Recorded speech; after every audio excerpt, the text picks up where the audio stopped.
So Ben, in order to set the foundation for what we are going to be discussing tonight, and because we're focusing heavily on William Lane Craig, he is a popular Christian apologist. He does a fantastic job defending the Christian worldview. I mean, he does a great job in debates against atheists and naturalists. But unfortunately, his view on the age of the earth and ancestry is incorrect. And so, can you speak briefly about his book, his newer book, In Quest of the Historical Atom? And for anybody unfamiliar with his newer book on the topic, what's it about and what does he argue for in it? Okay, so this book came out almost exactly 3 years ago, and it's called In Quest of the Historical Atom. And in this book, Craig is making an argument in favor of something that we agree with, that Adam and Eve were historical, individual people, and they were the first human beings and the sole progenitors of all humanity. So we agree on all of that. He specifically started this book and his earlier book on atonement theory because he's writing his systematic theology now, and he felt that those two areas were weak for him. And so he admirably wanted to study issues that he's not so well versed in. And this book was one of those. And in general, he believes that Adam and Eve were members of a species called Homo heidelbergensis that lived about 700,000 or more years ago.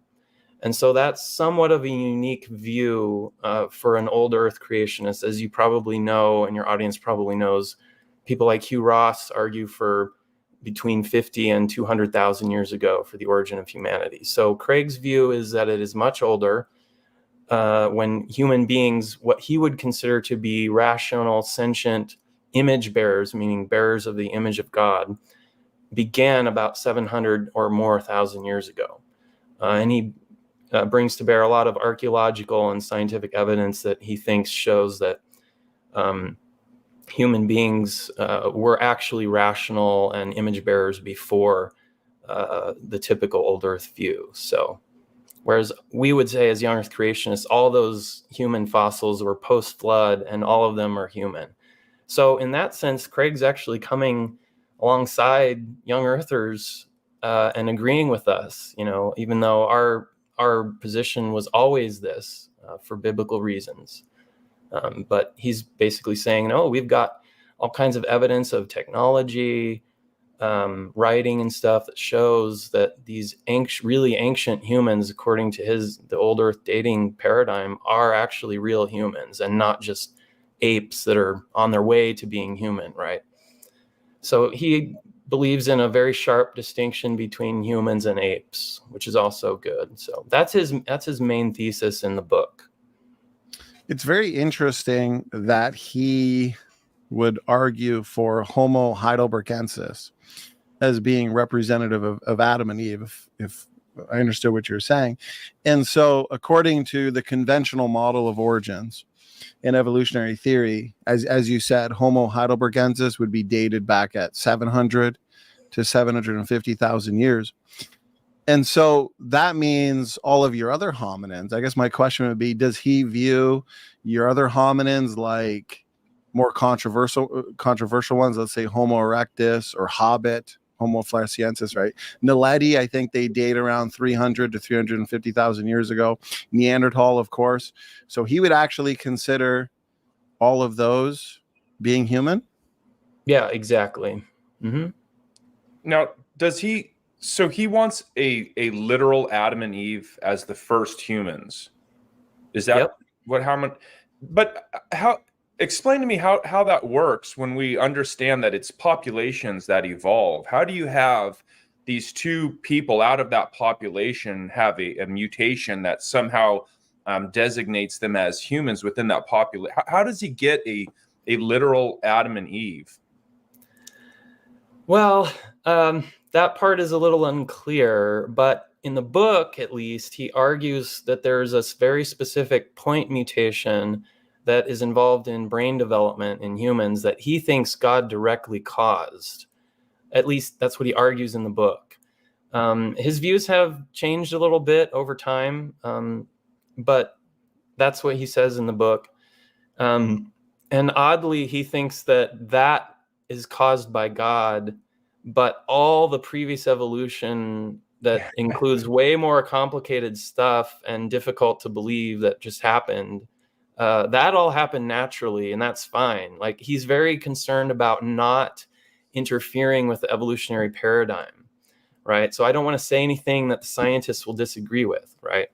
But he's saying, well, maybe there's this one little point mutation in brain development that God caused, and we can say that means that God caused this and brought Adam and Eve into existence out of this, like you say, this population of hominins. Now, one interesting feature of Craig's view on this is that he is actually very unclear about whether he thinks that Adam and Eve actually interbred with this population. So his initial inclination seems to be that he doesn't want to say that Adam and Eve interbred with them, which on his view would be bestiality, Yes. breeding with animals. So he doesn't want to say that.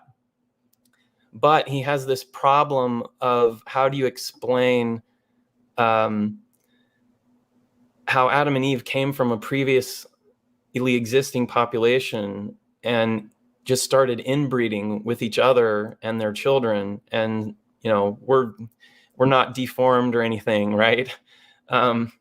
So at certain points, he seems to allow that. Well, maybe they inbred a little bit. Like it's not very clear, So you'd still need. He uses this as an argument against Swamiras's view, which is different. Like, Swamiras thinks they were just all inbreeding. Like, Swamiras even thinks that Adam and Eve could have been created de novo rather than coming from the population. He just thinks they interbred all the time. And so he uses this as an argument against Swamiras's view. But then when he's questioned on it, he kind of says, well, maybe they interbred a little bit, because if they don't, it causes problems for his model. So obviously this is an issue, the bestiality issue, when it comes to other models that aren't young Earth creation, like the old Earth creation model, specifically at our reasons to believe. And so, as you put it, we clearly interbred with hominids like Neanderthals, Homo heidelbergensis, perhaps, because we have Neanderthal genes today. So obviously we were having children with them. And so how does William Lane Craig's model differ from other non-young Earth creation models like reasons to believe? Because it seems like on that issue, he does have a stronger position, at least on the issue of hominin interbreeding. So Neanderthals would come way after Adam and Eve on Craig's view, whereas not so much on the reasons to the RTB model or reasons to believe model.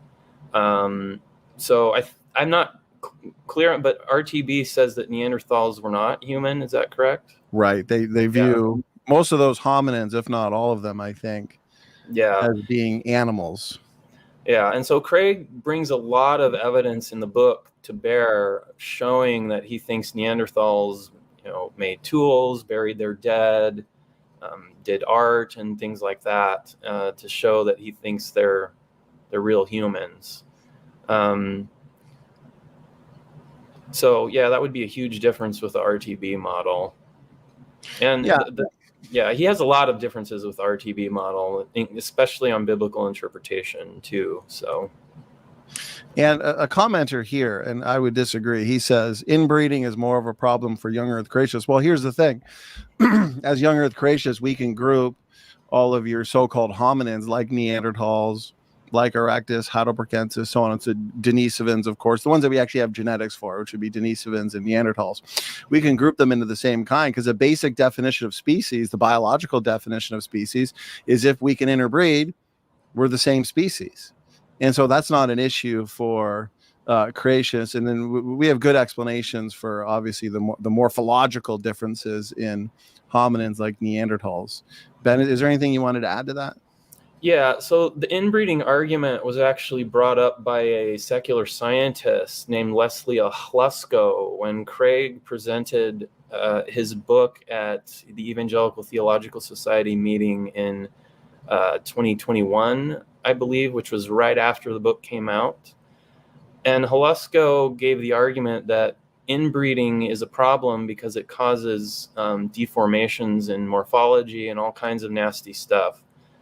And so the reason why this isn't a problem for the young earth view is because young earthers would say that Adam and Eve were created with a perfect genome, meaning they have no mistakes in their genes.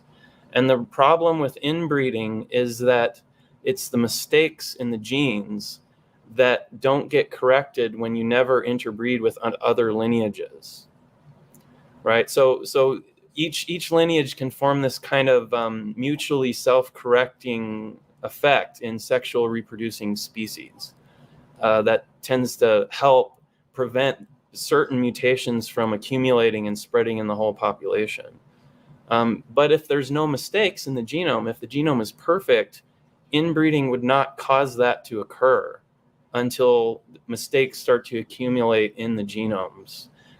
And once mistakes started accumulating in the early humans on the young earth model, they were already a large enough population to avoid that. So inbreeding does not present that same kind of problem for our view. Right. You nailed it. Inbreeding reveals the hidden reservoir of genetic mistakes. Adam and Eve, right at creation, wouldn't have any genetic mistakes, so there wouldn't be any inbreeding problem. So you nailed it there, Ben. So my next question to you, excuse me, is based off of William Lane Craig's theology. So he has issues scientifically, obviously, with evolution. We'll touch on that a bit later. But what I'd like to ask you, because William Lane Craig, he argues that Genesis 1-11 contains enough family resemblances, and you talk about this in your article, to ancient Near Eastern ideological myths to classify it as such. So firstly, Ben, what is etiology? And is there any legitimacy to William Lane Craig's argument here? Yeah, so etiology is just a big fancy term for a type of story that grounds present realities in the distant past.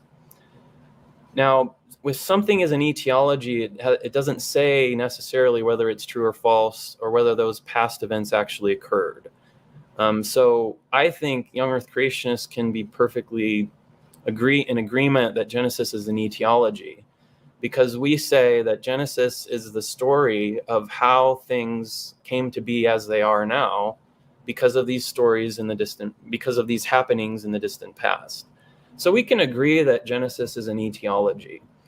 But what Craig wants to do, and he does this extensively in the book, is he compares it to other etiological myths of other ancient tribal societies. And so he's trying to build this sort of feeling in his audience's mind that these etiological myths of ancient peoples are really crazy and weird and can't be taken seriously, and then compare that to Genesis and say this is an etiology just like that. So he tells these really interesting stories, actually. This is one of the best parts of the book, at least for me. These interesting stories about a raven in like northern Siberian tribe somewhere that created the world and human beings through various bodily functions. There's another story about a really interesting story that he uses a lot about some Pacific Islander myth about a temple that they had. And when they were visited in the age of, actually, I think it was during like the Enlightenment period, like 1700s, by Westerners on a ship, they came to this island, they met these natives, and they heard their myth about how they built their temple.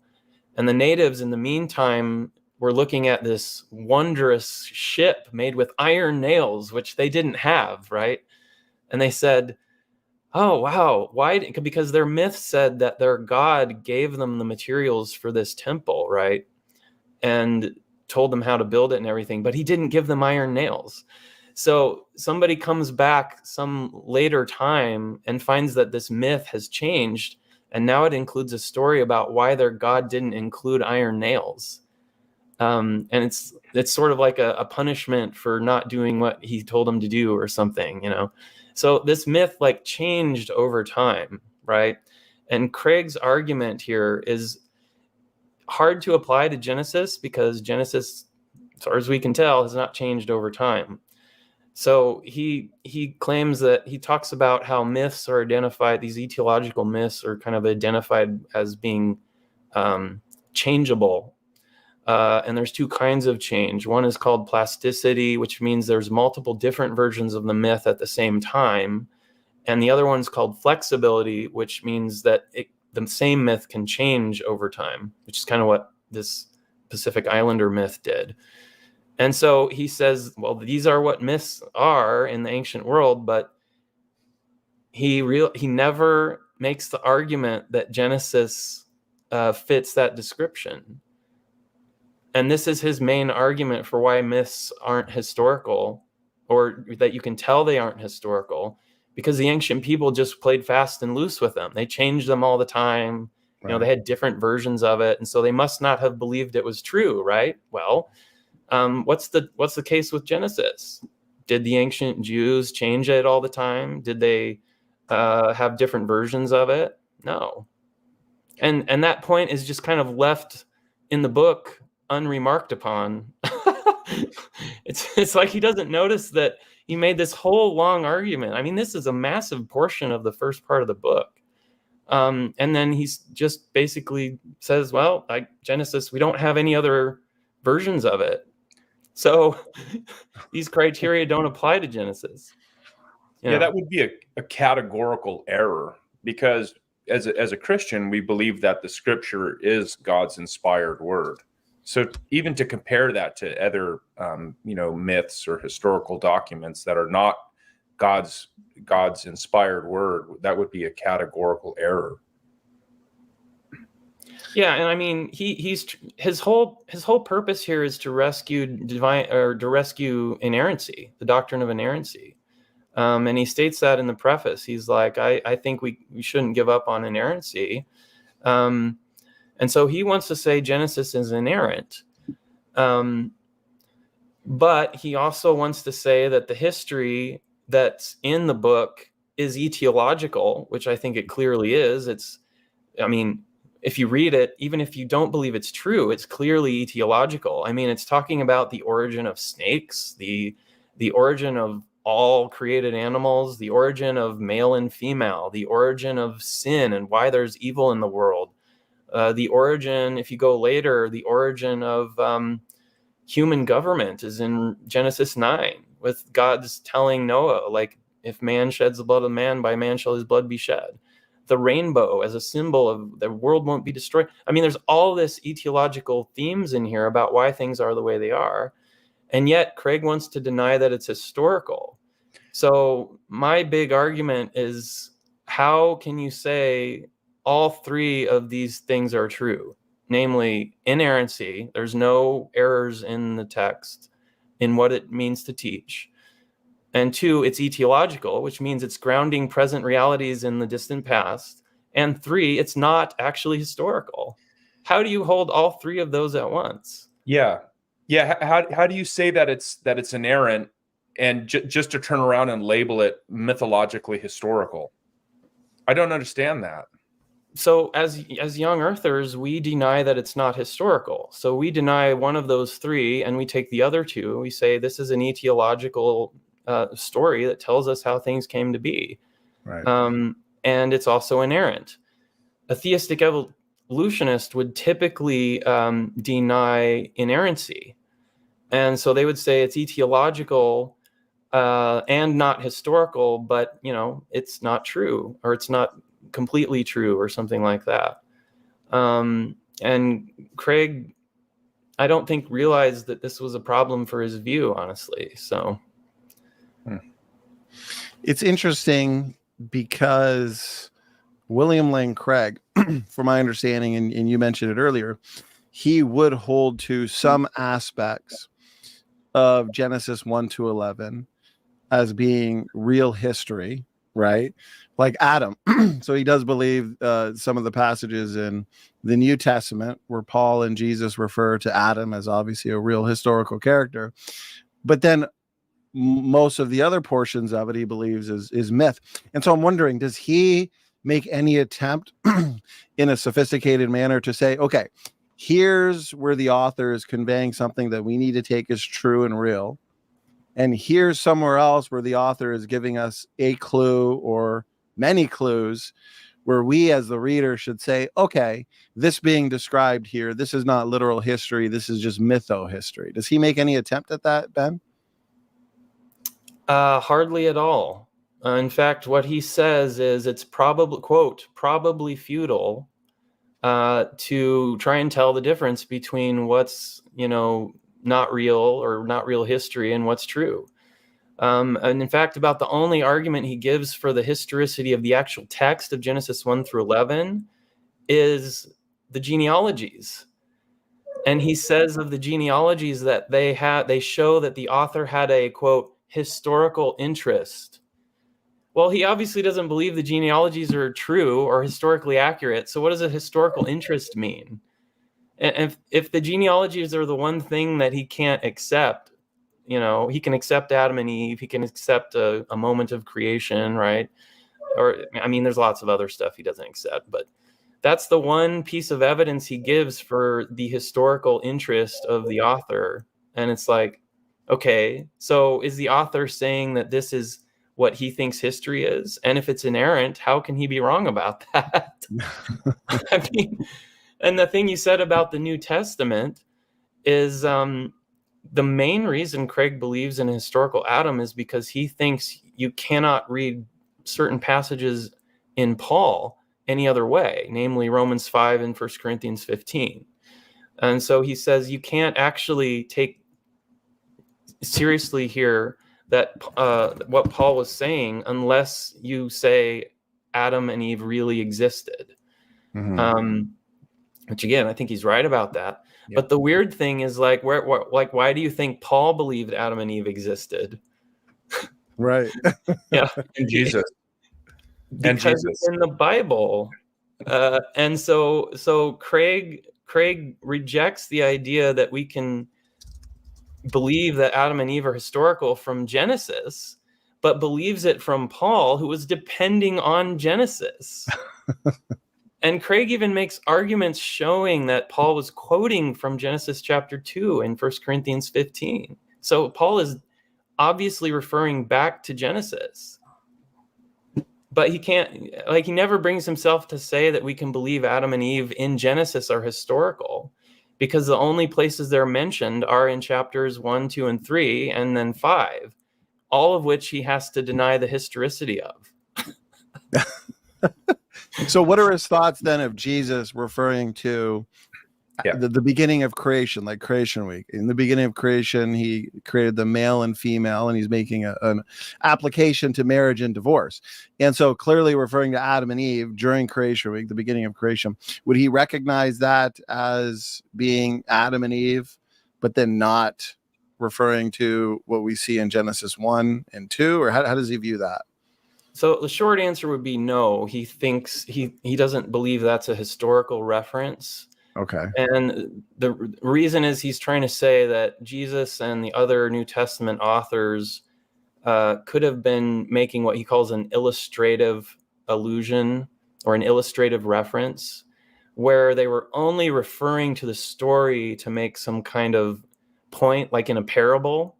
So when Jesus says, what is the quote, like the way it was from the beginning, male and female or something, he would probably say, I haven't heard him speak to this specific verse, or I don't remember, but he would probably say that Jesus was making an illustrative reference, that he was referring to the story to make a point about marriage, but he wasn't technically affirming the historicity of the story he was referring to. Right. So that requires what he calls an assertoric reference, which I'm not even sure if that's a word. I should look it up and find out. But meaning that there's certain references like Romans 5 and 1 Corinthians 15, where he says yeah, this is actually asserting the historicity of Adam and Eve. Whereas a reference like what you brought up is probably just an illustrative reference, meaning it's not directly claiming that it's history. So that's kind of his view of a lot of texts that we would argue are in the New Testament that show the historicity of Genesis. It's interesting, the things that he's saying and arguing. It makes me wonder, has anyone else in the history of the church written these kinds of things, made these types of observations and points? Because when you just read what Jesus says and understand what he says, it doesn't seem to be saying what William Lane Craig is saying about it. So if what he's saying about it is true, you'd think you'd find other people making that same argument over the last couple thousand years, Ben. Yeah, so I mean, there are a few examples of people like Origen, especially, who believed all the way up to Genesis 3 was some kind of fable or myth. But they're kind of few and far between. Augustine had issues with Genesis chapter 1, but both of those people I can show definitively were young earth creationists. Because of Genesis 5 and the genealogies. So clearly they did not believe in, kind of the Hugh Ross scenario where the days of creation were long periods of time. They also did not believe, like what Craig's argument is that Genesis 1 through 11 is mytho-history, right? They clearly did not believe that. And so they believed Noah's flood and all that stuff. Tower of Babel is included in there. Augustine, I believe in the fall. So, there's lots of evidence that the ancient Christians were young earthers, and there is zero evidence. And I say that, knowing that that's a universal negative. That's hard to prove, right? But I have been asking old earthers for years and years and years, when they make claims about what ancient Christians believed on the age of the earth, to give me a reference. Give me a reference. Show me where they say that. And every single time I have looked it up myself, it does not say what they claim it says. So Augustine and Origen were both clearly young earthers. They said so in arguments that they both made against pagan views that the earth was older. And they said, these guys are wrong because we have the history in the Bible. It's right there. And these pagans are wrong. And Origen, who is the most liberal of any of the ancient Christians that I've seen, in that he goes up to the story of the fall in Genesis 3 and says that didn't happen. Even Origen says, when talking about the age issue, the age of the earth, he says that this pagan Celsus that he was criticizing, the only reason he's doing this is because he's trying to cast discredit on the Bible and Christianity. And what that tells me is that the issue was not controversial in Origen's time. He's like 2nd century AD. So if there were all kinds of other Christians who believed in an old earth, why did Origen feel so confident in stating that this pagan only objected to the biblical timeline because he was trying to discredit the Bible? Why didn't Origen mention, and there's these other Christians, right, who believe in an old earth? Right. There's no examples of this. And there's lots of different claims that have been made about different quotes. Some are taken out of context.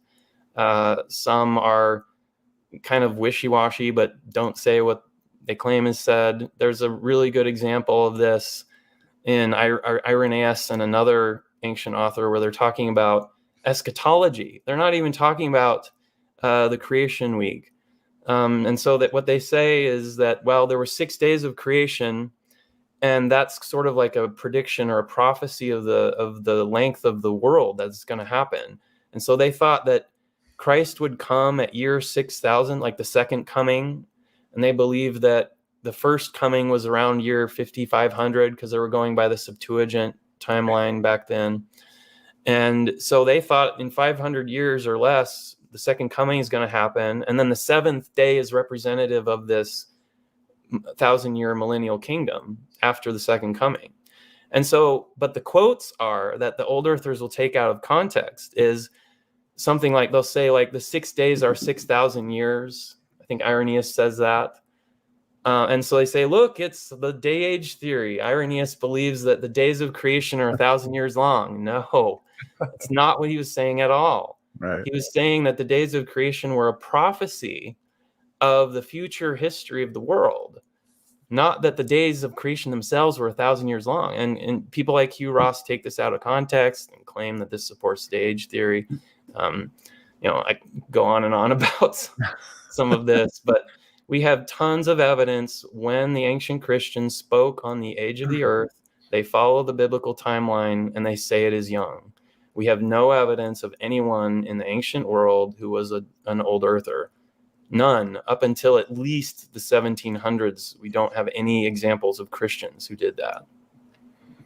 And I think you made a good point, and then Sam will hand it to you, and I appreciate how comprehensive that was, because you do see many in the old earth camp attempt to make arguments that within church history, there were old earthers or people, like you said, day age theory. But even within your main lineage of churches, you don't find any writings against other Christians outside of the main lineage of churches that believed in old earth creation. You don't see any kind of debate, because you do see that with other doctrines.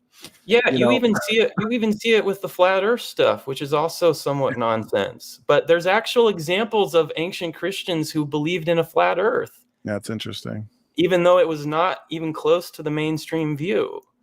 But you will see zero examples of an old earth view. And that's why this kind of torques me off, because old earthers say this all the time and there's no evidence for it. Yeah, you could look to like a lot of the anti-Trinitarian positions if you were to get into the world of theology. They didn't largely exist within the main lineage of churches, but you do see those church fathers, like Irenaeus, I think, who's writing against Christians outside or people outside of the main church. And he's pointing out, yeah, they believe in this and this is wrong and this is how you refute it. But you don't see any of that with theistic evolution or old earth creation. It just did not exist for all that time. Yeah. And that's a problem.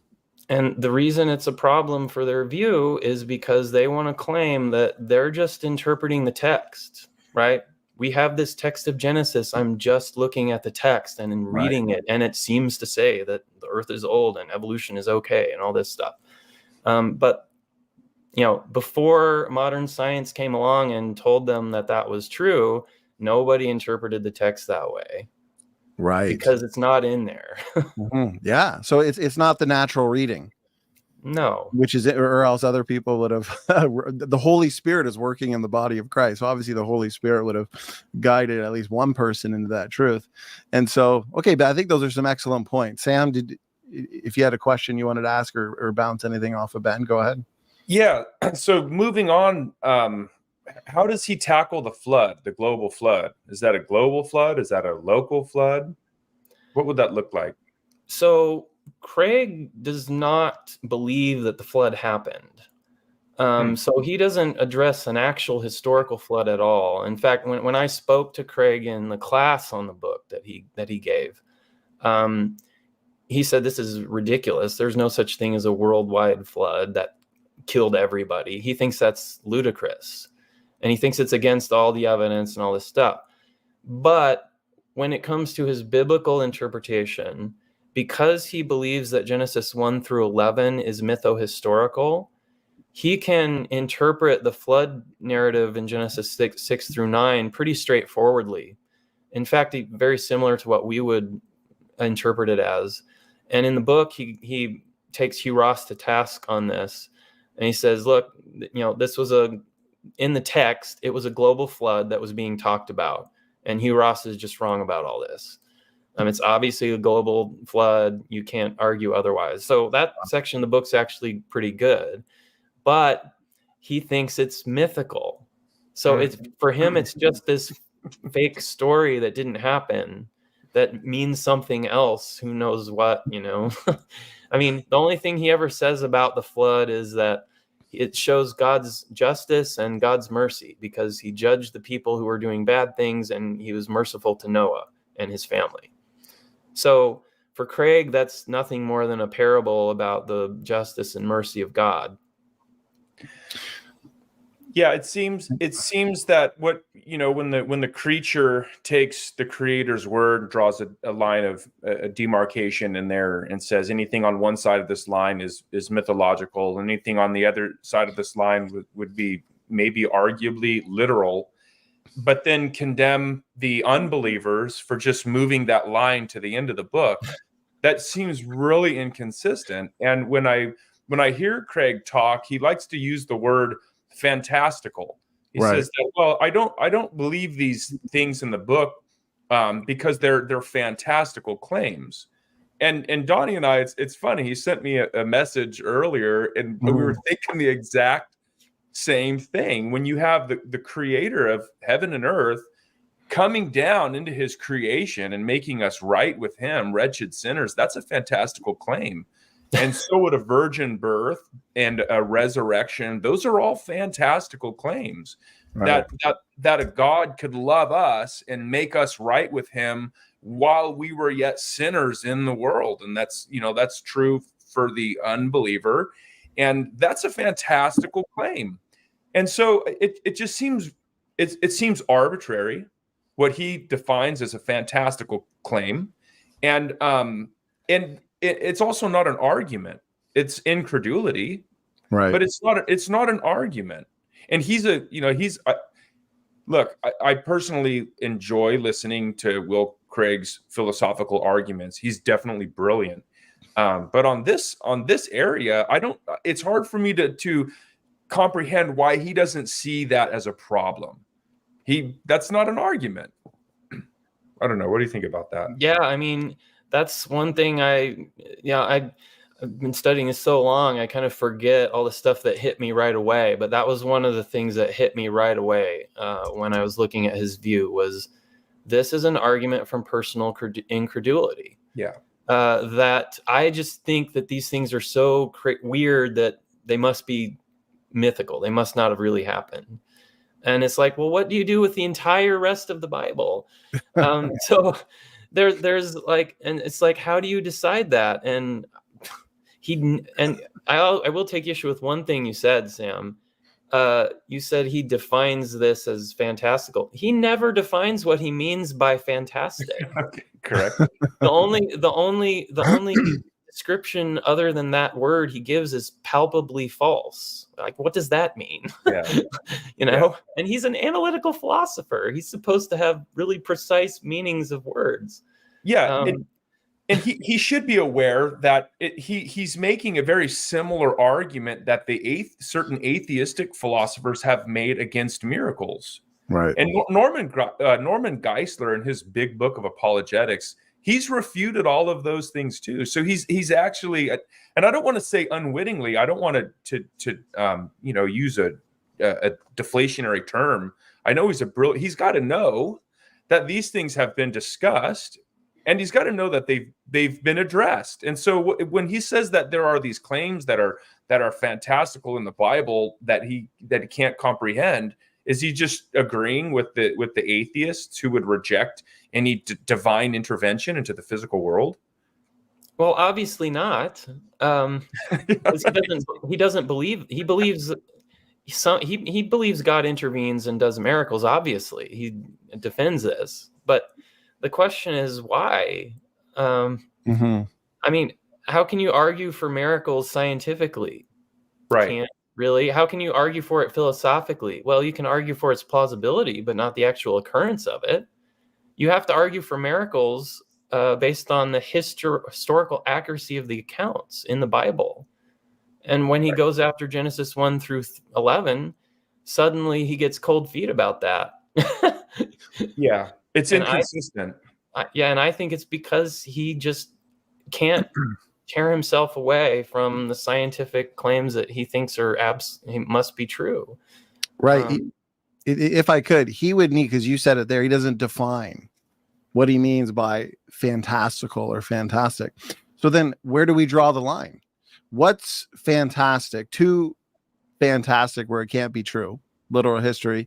And what isn't at that point where it's now too fantastical based, like the resurrection, Sam, as you pointed out, the virgin birth, or just read the book of Revelation. I understand much of it is symbolic, but much of it is describing real events, hail and fire cast upon the earth, worldwide destruction in many ways. Okay, that we read in Revelation. Is that too fantastical? So yeah, I think you nailed it, Ben, that he is arguing largely from personal incredulity.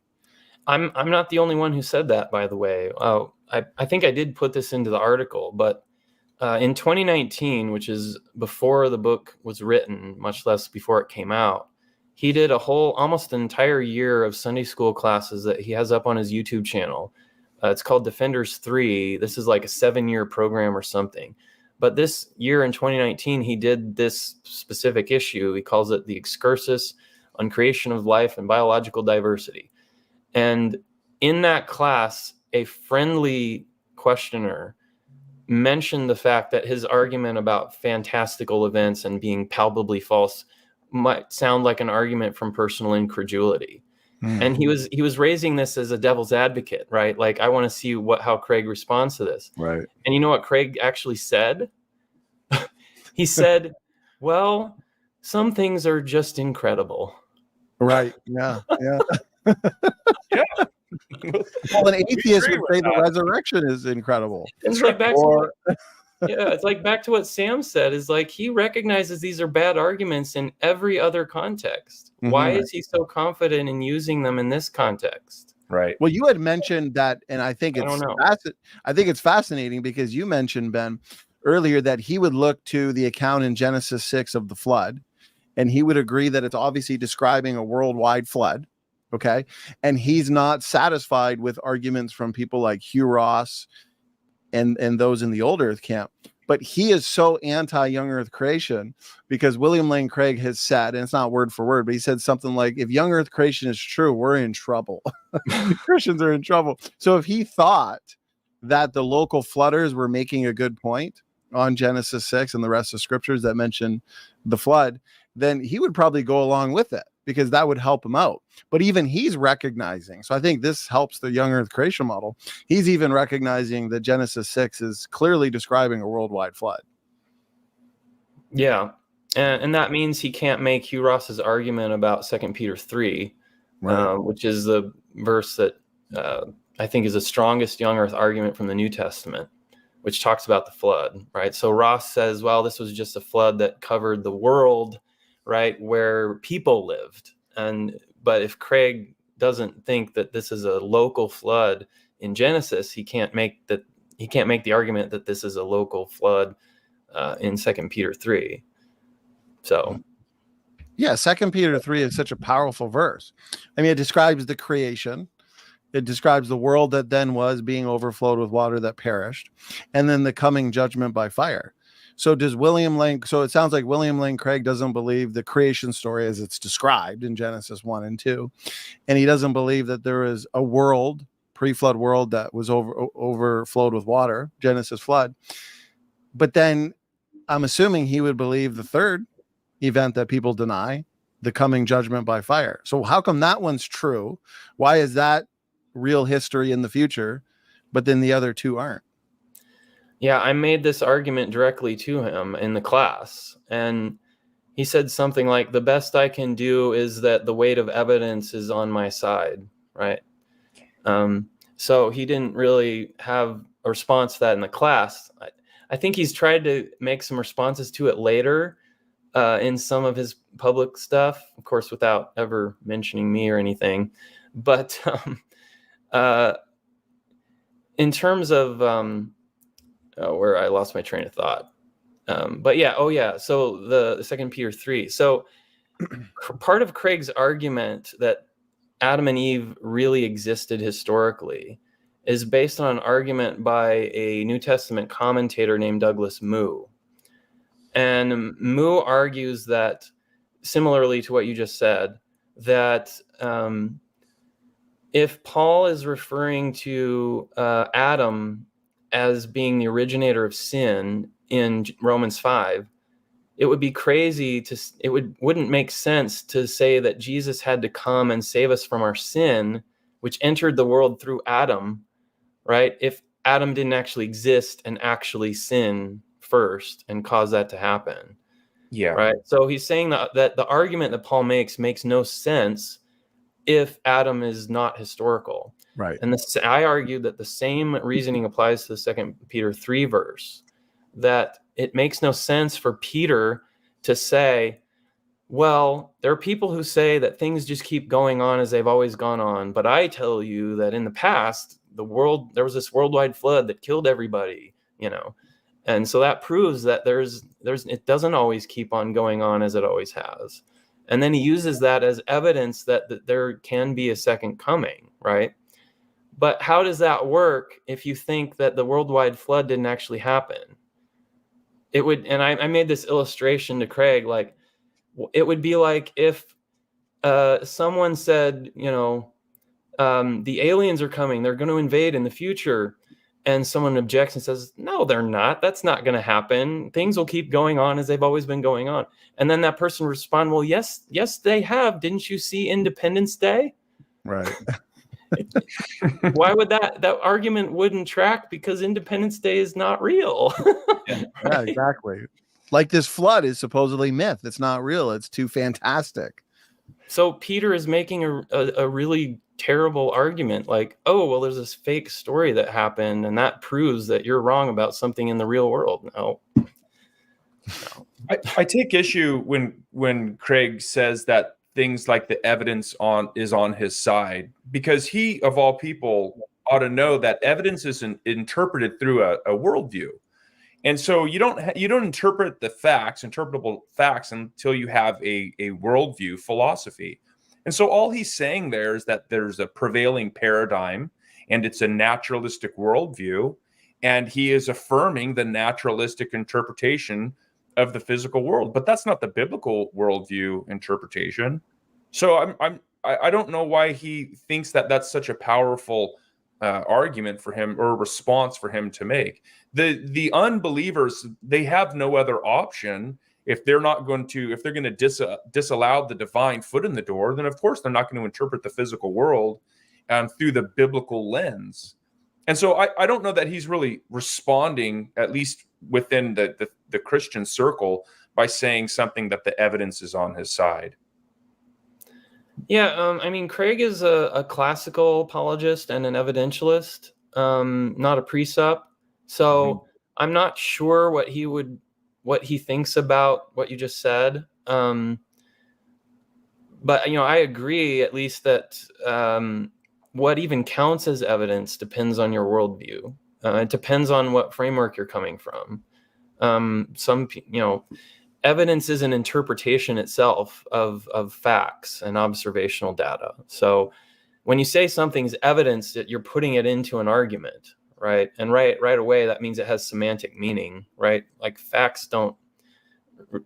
direct observations don't really have semantic meaning. You have to give it to them. So I don't know how he would respond to that. He didn't really talk much about his theory of evidence and epistemology in the book too much. He does numerous times. He commits a reification fallacy when he says that the evidence speaks for itself. The evidence says, well, that's a personification of something. Oh. If the evidence did in fact speak, then it would say that the Bible is true. See, the evidence doesn't speak. It's the scientists speaks. They interpret the evidence around them through their philosophical leaning, which would be naturalism. In William Lane Craig's case, you would think that he would at least know what that is, but or maybe he does. I don't know. He's very interesting. He's sometimes he's hard for me to listen. I love listening to him, but not on this topic. It's frustrating, especially when he gets into the science. And so, based on what you're saying, Sam, and then Ben, I'd be curious to your thoughts. It seems like William Lane Craig is looking to scientific consensus to determine, maybe he doesn't want to admit it, to determine what is and what isn't fantastic or incredible. So, for example, the worldwide flood, he agrees that Genesis 6 is describing a worldwide flood in 2 Peter 3. but it's too incredible. There's no way there was a flood. There's no evidence. But according to who? Like, it seems like he's going with the scientific consensus. And because of that, they would argue that there was no global flood. There's no evidence for it. And because of that, he determines that Genesis 6 must therefore be myth, not real. Yeah, I mean, he's never really interacted much with the creation science and the nitty-gritty details of where we would give evidence for that and all that. Like, he doesn't know anything about that. I got to be careful here because I keep wanting to kind of psychoanalyze him and figure out, like, where is this coming from? Right. Like, if he's never said it, then we can't really. But yeah, I mean, the interesting thing is that Craig has very sophisticated philosophical views that include things like, for example, he's a metaphysical anti-realist of some kind. I forget his an exact. He goes real deep into this, right? Where he thinks that abstract objects don't really exist and all this kind of stuff, but when it comes to science, all of a sudden it's just like, well, whatever the scientists say, I'm just gonna be like, okay, that's awesome. You go, science, and he doesn't have any sophisticated philosophy of science. Like, well, I can't say that either because he does. Like, he says he's an anti-realist. He said that in the class with me. So I think he holds to. Have you had personal interactions and discussions with him? It sounds like you did. Yeah, so he did a class on the book about a month after it came out in 2021, and is like this week-long seminar at Houston Baptist University, which is now called Houston Christian University. And anyone could audit the class by paying a fee, and you'd show up, and it was like 2 hours where he would do a lecture and take questions. And then there was a half hour at the end where he would leave and the students would talk. It was really fun. It was 5 days in a week. And so, yeah, I took this class and I made a podcast of all the questions I asked him, like recordings of the questions. So he does adhere to some kind of anti-realism for, I think, some scientific theories. I'm not really sure which ones, but I think he doesn't believe in general relativity, right? So I think he would say that general relativity does not correspond to reality. So the correspondence theory of truth. So he takes an instrumentalist or anti-realist view of general relativity, but he does so for philosophical reasons. And so he has a sophisticated understanding of the options available, the philosophical options available on how you can view science.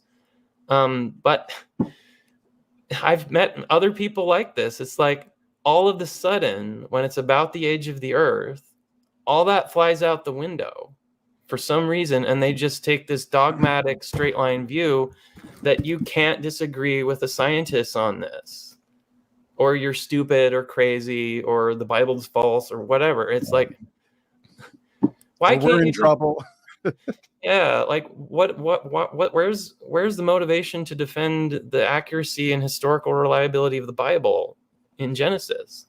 And he defends it with the resurrection of Christ very vigorously in the Gospels. Right. And he does an excellent job defending the I mean, that's how he kind of started out in this whole thing, was defending the historicity of Jesus and the He'd resurrection. make a great young earth creationist, which is a fantastic claim, by the way. and one which the prevailing scientific paradigm would reject. And I would see that as a bit of an inconsistency there, because on one hand, you can't point to that scientific consensus when it benefits you, almost arbitrarily, and then when it comes to something that you do believe, abandon that consensus. Is it going to be your authority consistently, or is the Word of God going to be your authority consistently? And I think that's a little bit of a problem.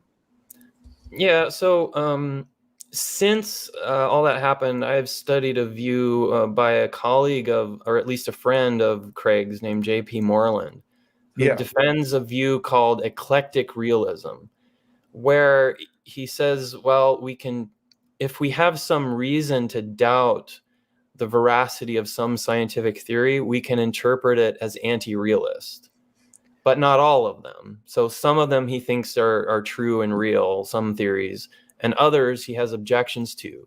And he mentions there could be philosophical objections to this theory or theological objections to this theory, right? And so we would just say, well, that's an instrumentalist theory because we have reasons to doubt it from other disciplines, right? Like philosophy and theology. What is the problem? Like with saying we want to hold to the Bible and the straightforward, perspicuous interpretation of it or simple interpretation, and say that, well, okay, if there's some scientific claim that is opposed to that, why can't we just say we have a reason to doubt it? I really, this part, I'm with you, Sam. I really don't get it. Like, I really don't get why they think we're so crazy when they do the same thing themselves all the time. And I can give tons of more examples of this in Craig's own positions. So it could be, and I might be misspeaking, but it could be, when someone like Bertrand Russell, for example, atheist philosopher, they'll say that he destroys both the object and the subject of knowledge. And Phil would be, or Dr. Craig would be, familiar with his work.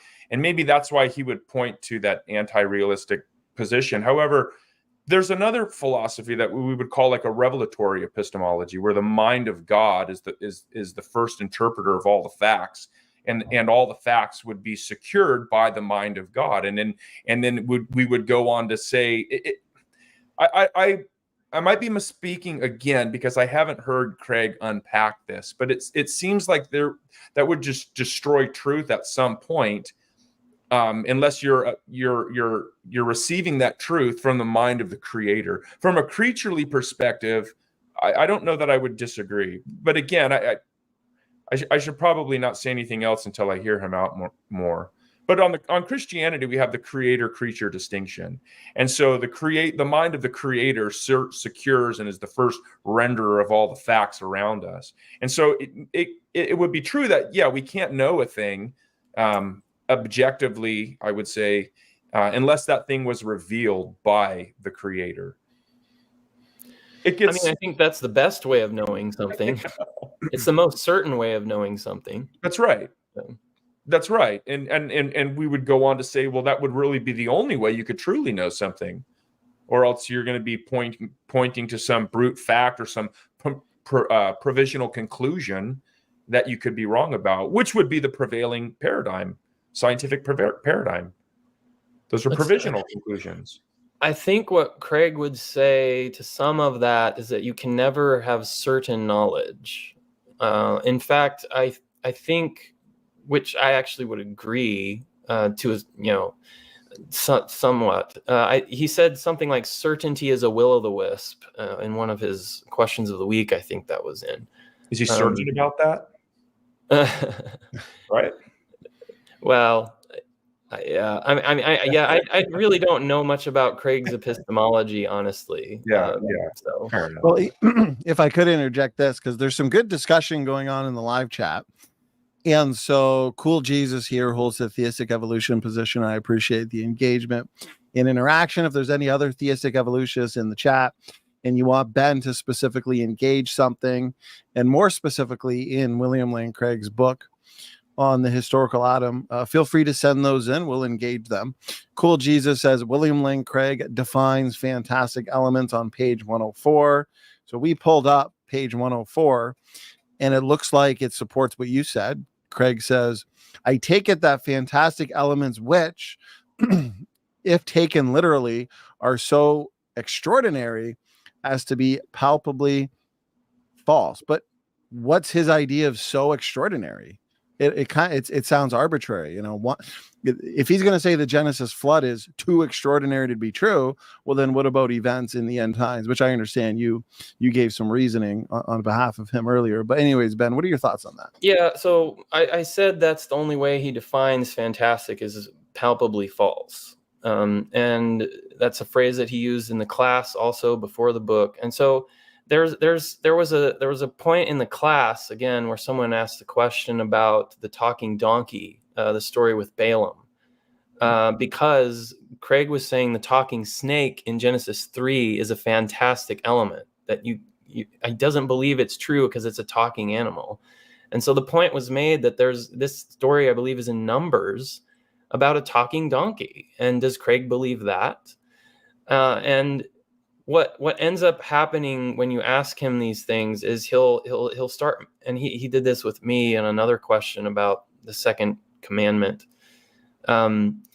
is he'll start making distinctions about, well, this is different in Numbers. The talking donkey is different because. And it's kind of obvious he's just kind of making it up.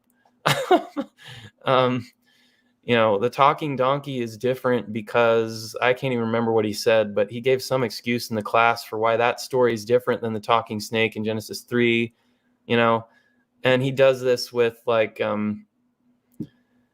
the cherubim story. There's a complicated whole thing about argument that he makes about the second commandment, which says don't make graven images of anything, on any creatures on the earth below or the heavens above, and he says, well, that was a restriction against making images of real animals.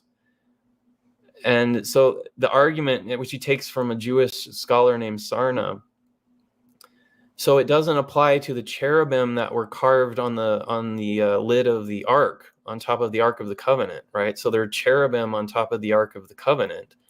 And so obviously, and God orders them to do that.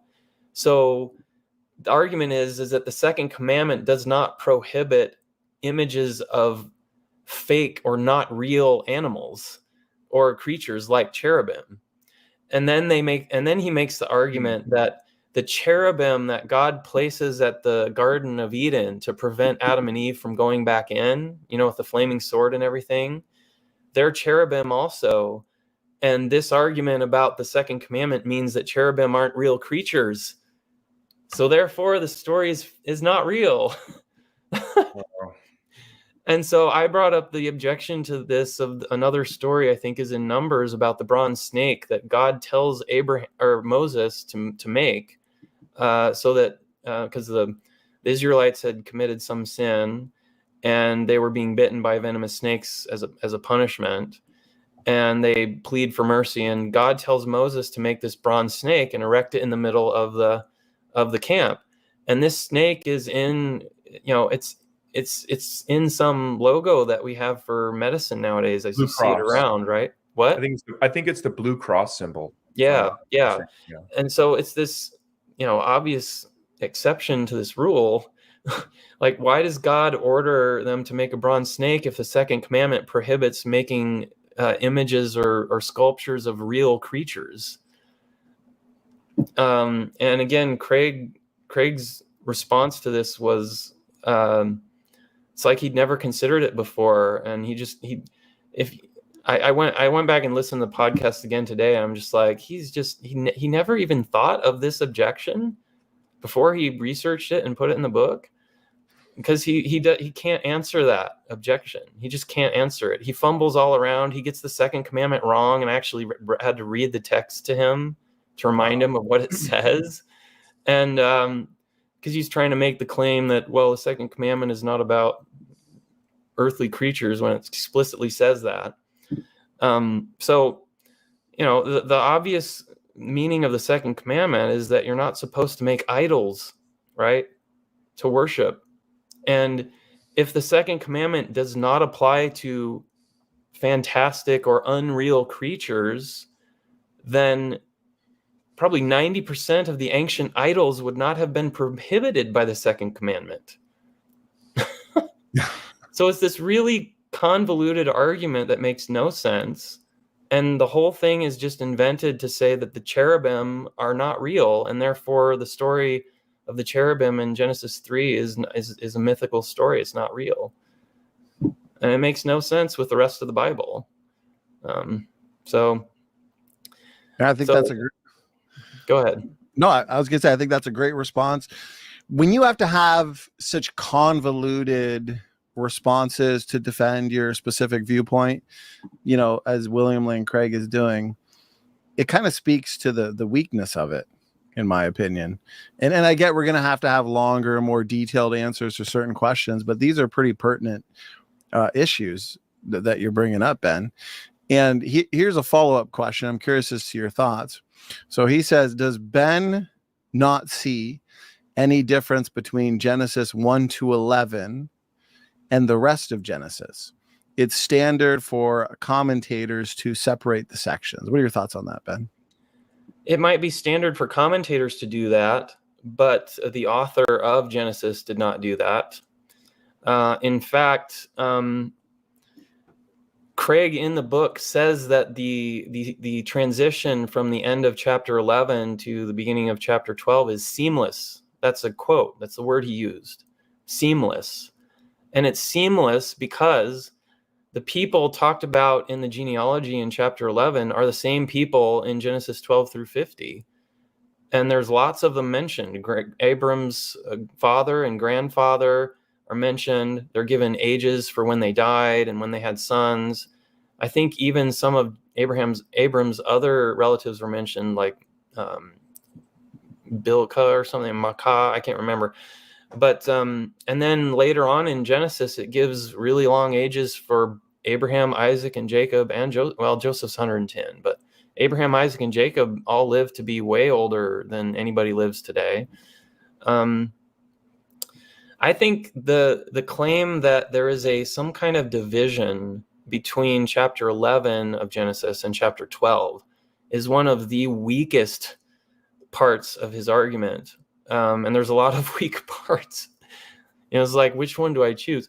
But I made the point in the written article that if you were just basically an alien, you come down and you have in front of you the text of Genesis chapter 11 and the text of Genesis chapter 12, and you just read them both, I think looking objectively just at the text, you would immediately assume that chapter 11 is history and chapter 12 is more likely to be mythical, because chapter 11 is just a bunch of, here's this person, he lived this long and had this son, and then he died, and all this.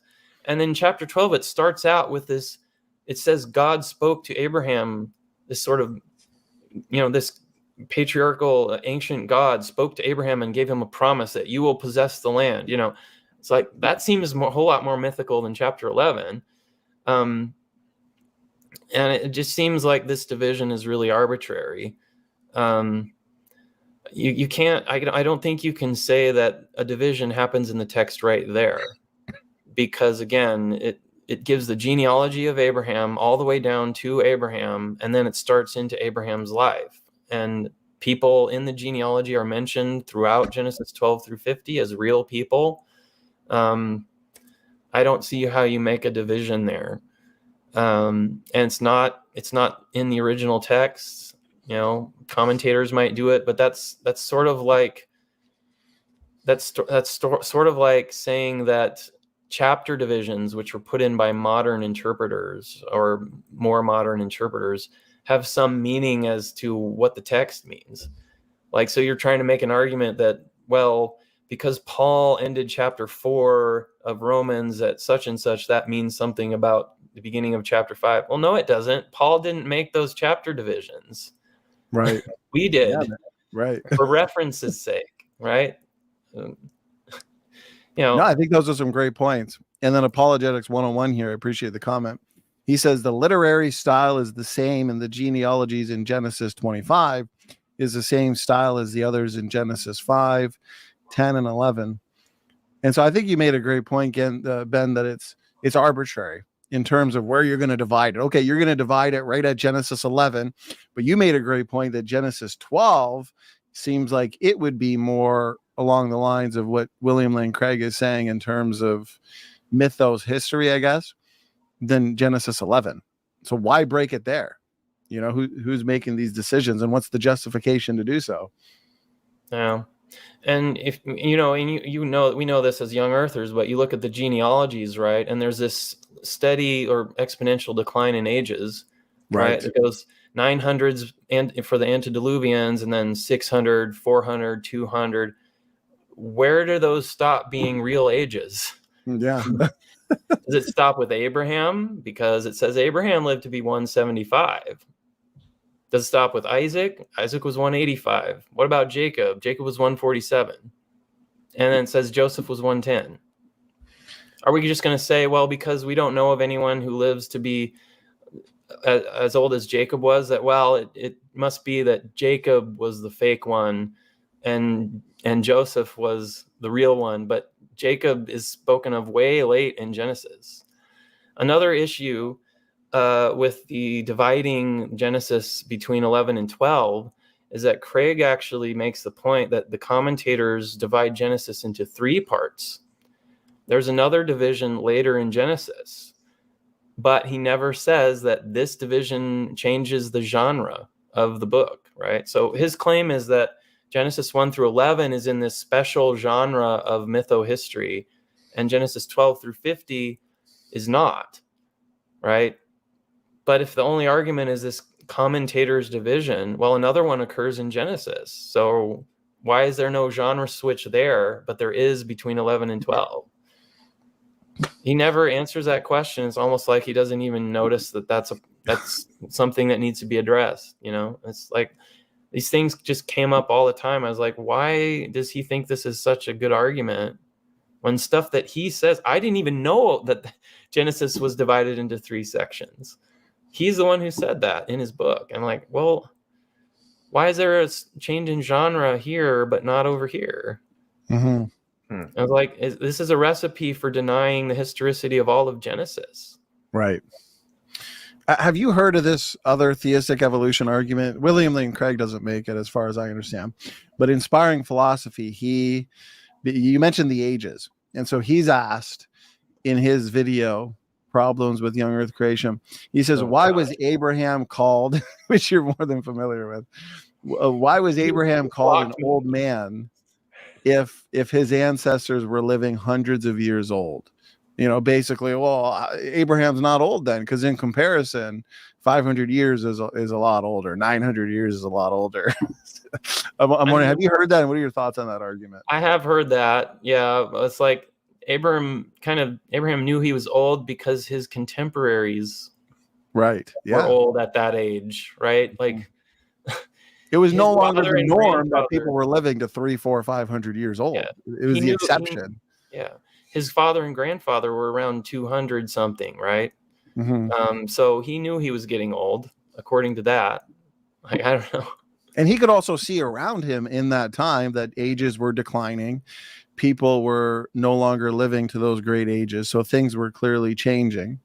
And Abraham recognized that. So yeah, his contemporaries, rather than what we saw in the pre-flood world, in the immediate post-flood world. So I think that's a pretty lousy argument to attack the literal ages, Ben. I think you would agree.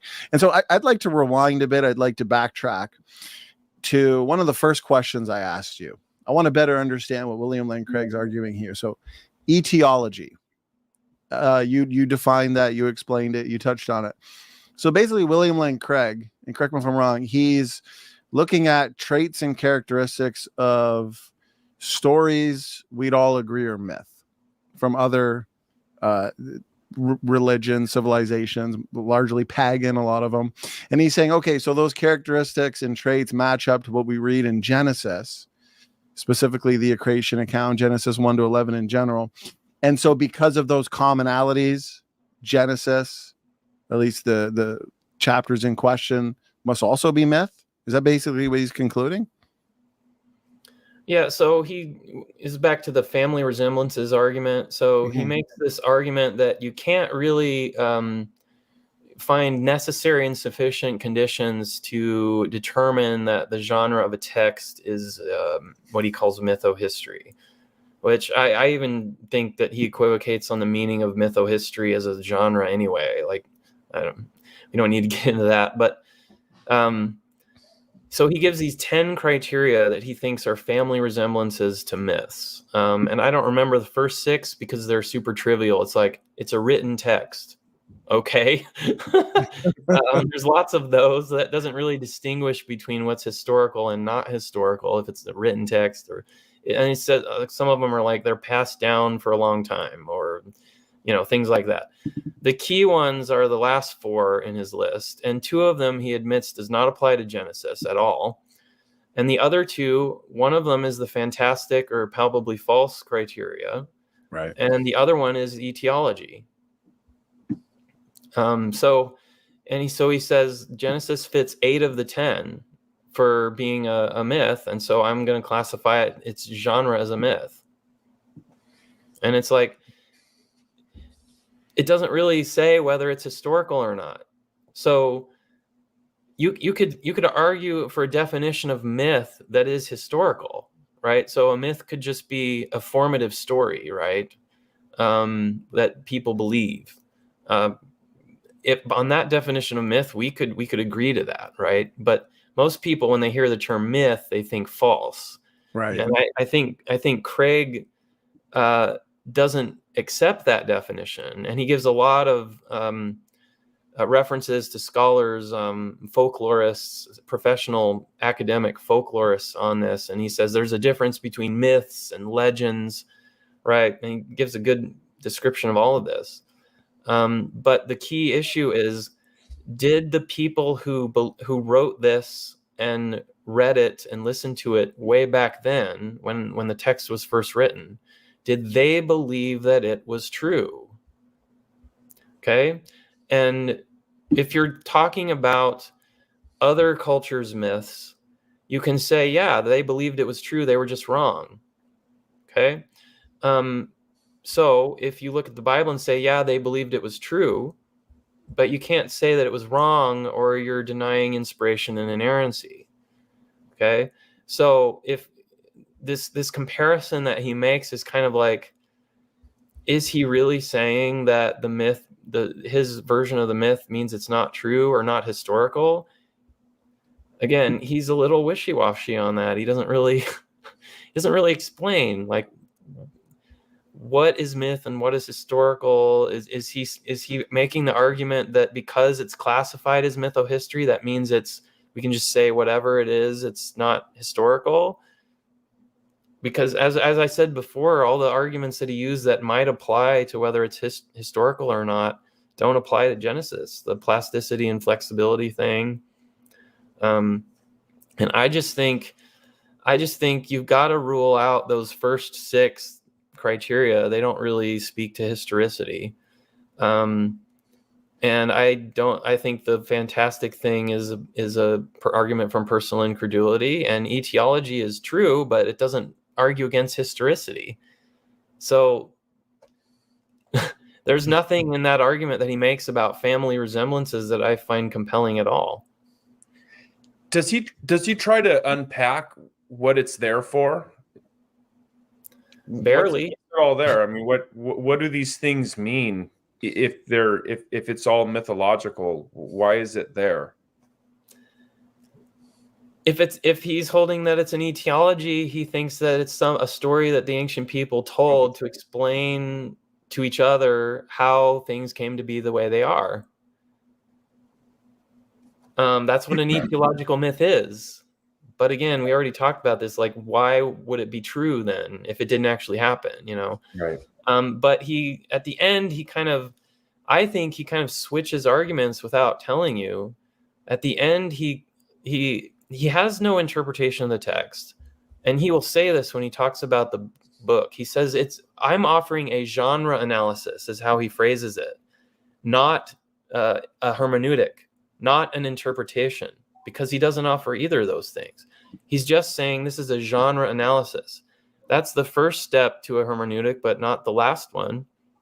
You gotta have an alternative interpretation of the text, and the only thing that he ever does on that regard is he gives 10 theological lessons from the text that are like about the character of God. Like, God is just and merciful. We talked about that. And he gives several other points. There's a total of 10. I guess he likes the number 10. So Um, so he gives 10 theological lessons from the text. Well, he never argued that this text is a theological text. He argued that it's etiological. And in fact, in the book, he gives arguments against a typical theistic evolutionist interpretation that says Genesis is a theological polemic, meaning the purpose of the story is theological, to make theological points against pagan religions. And he argues against this view. But then when it comes to his own interpretation, he gives a theological interpretation. The whole book, he was arguing that it's an etiology. Etiology and theology are not the same things. Yeah, would it make the revelation there dishonest if it's still a divinely inspired word, but it's not accurate in any way other than to refute a certain group of pagans? How would that look? I don't know. I've not really thought that through at all. To play devil's advocate a little bit, someone who took the theological polemic view would say that it's sort of like a parable, like Jesus told a parable, and we don't believe that parables actually occurred, right?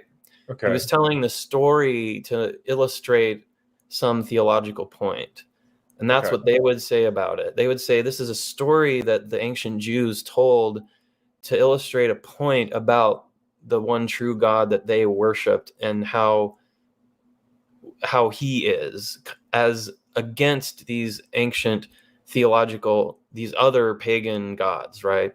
And the key point here is that the cornerstone of this kind of interpretation is making these textual comparisons between Genesis and other ancient religious myths, creation myths, to say that the text, this story in Genesis is specifically critiquing this specific story element in this other creation myth. And so they're trying to draw connections between the texts to say that this is a response to this other text. And Craig makes an argument, which I think is correct, that he calls it parallelomania. It's finding parallels in texts that are just, you make it up because you're looking for them, right? They're not really there. And I agree with that, right? That's a good argument against Genesis being a theological polemic, that you can't make this argument that Genesis 1 through 11 depends on other texts or references other texts. It's very sketchy and very thin. And there's a whole body of literature on that. Then when it comes time for him to interpret what the text means, it's all these theological ideas about God. So I just don't understand. So it sounds to me like, and I could be wrong, but it sounds to me like William Lane Craig, he's not really explaining in detail what he believes about Genesis 1. I'd like to ask questions like, why are there 6 days? What does it mean? What's its significance? How do we read? How should we read it? How do you justify why we should read it that way? Is he going into incredible detail on answering those, which I would believe, important questions? No, not at all. Almost all of what he says is, God is the creator in general, right? He doesn't go into any specific interpretation of the text, and all he ever says is it's probably futile to figure out what all this means. So, and I just read into that. I have to. I don't know any other way to interpret this. Is he just went in there. All he was trying to do was cast doubt on the idea that it's a historical text and is trying to tell the truth about history so that he can remove these intellectual chains that are binding us to the Bible, and then we just apparently we got to throw out there for all of our really good exegetical breakdowns and commentaries on Genesis 1, because he wants to just say, well, it just shows that God's creator, and that's it. Nothing more to see here, folks. Move on. Yep. He doesn't have any interpretation of any of the interesting parts about the text. It's just very general. God's just and merciful. Humankind are sinners, and we have offended God. And it seems like God put a lot of details. Yeah, it seems like it looks like God put a lot of details. The author of Genesis 1 to 11 put a lot of details for us to just conclude what you just said based on William Lane Craig, that, he's the creator and sin is bad and all of these details. Cool Jesus is wondering, Ben, what is the purpose of Genesis 1-2? What did the Holy Spirit intend Moses to teach Israel? I mean, I think that if you're God and you created this whole world for people that you love and created the world for them and wanted to establish a relationship with them, why would you not tell them the story of how you did it? And you're talking to them already. You're talking to Moses, right? On the Mount Sinai. You're establishing your people and revealing yourself to them. I think he was just telling us the story of how it all happened. Here's your place in the world. Here's how I made you. This is the kind of God I am. Like I made you. I mean, that's God's key claim to being our authority, right? Is that he made us, and he's telling us this is how I did it. Why would you not want to tell people that? Like the history of the world, like here it is. Like that's interesting in and of itself. Like I'm sure he was intending it to be read theologically in some sense, but I mean, what is a better way to reveal yourself to human beings than to tell them the truth about what you have done? Right. And the thing is, with all scripture, there's always an interpretation and an application. And sometimes there's 2, 3, 4, 5 applications. So God's word is so deep that, we can have an interpretation there with some more significant meanings theologically and applications as well. But that doesn't take away from the intended meaning historically and interpretive wise of Genesis 1-2, that it's literally telling us how God created the earth, how God created the universe, the first man, the first woman. That doesn't take away from these truths and realities. Yeah, and I think it has today consequences in our culture today for denying that. Yeah. Because we have no other way to say that there's some authority that made us male and female. That's an issue today. We have no other, like, people say, well, science tells us that there's male and female. Well, actually, and I actually was taught this as an undergraduate at a secular university by my philosophy of science teacher. She did a whole unit on all these diseases that cause gender abnormalities, because her point is that in the real world, scientifically, there are exceptions to the gender binary. So if your only argument to gender for a gender binary is scientific, you're probably going to lose that argument. And we may disagree on this, but I think, like, why do we believe in the gender binary? It's because our creator made us male and female, and Genesis tells us this, meaning that we can argue that these gender abnormalities are part of the fall. They're not intended by God. And so they're just like any other disease that is harmful, right? And it's not God's intention. It's part of the sin nature and everything in the world. So we can say that these are abnormalities and it's terrible and it causes suffering, but it doesn't mean that there's no gender binary because God created us male and female. But if you don't believe that actually happened, what have you got?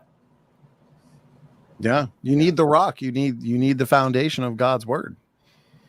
So I get told a lot by people in the apologetics world that, like, this age of the earth thing is like, this is passé. People used to care about this like a long time ago. No one cares about it anymore, and it doesn't really matter because it's not an essential of the gospel. I hear that all the time.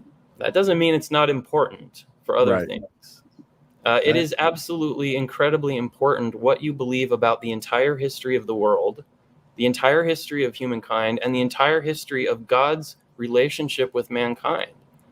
If you believe something different about that, it's going to affect you. It's going to affect what you believe about almost everything.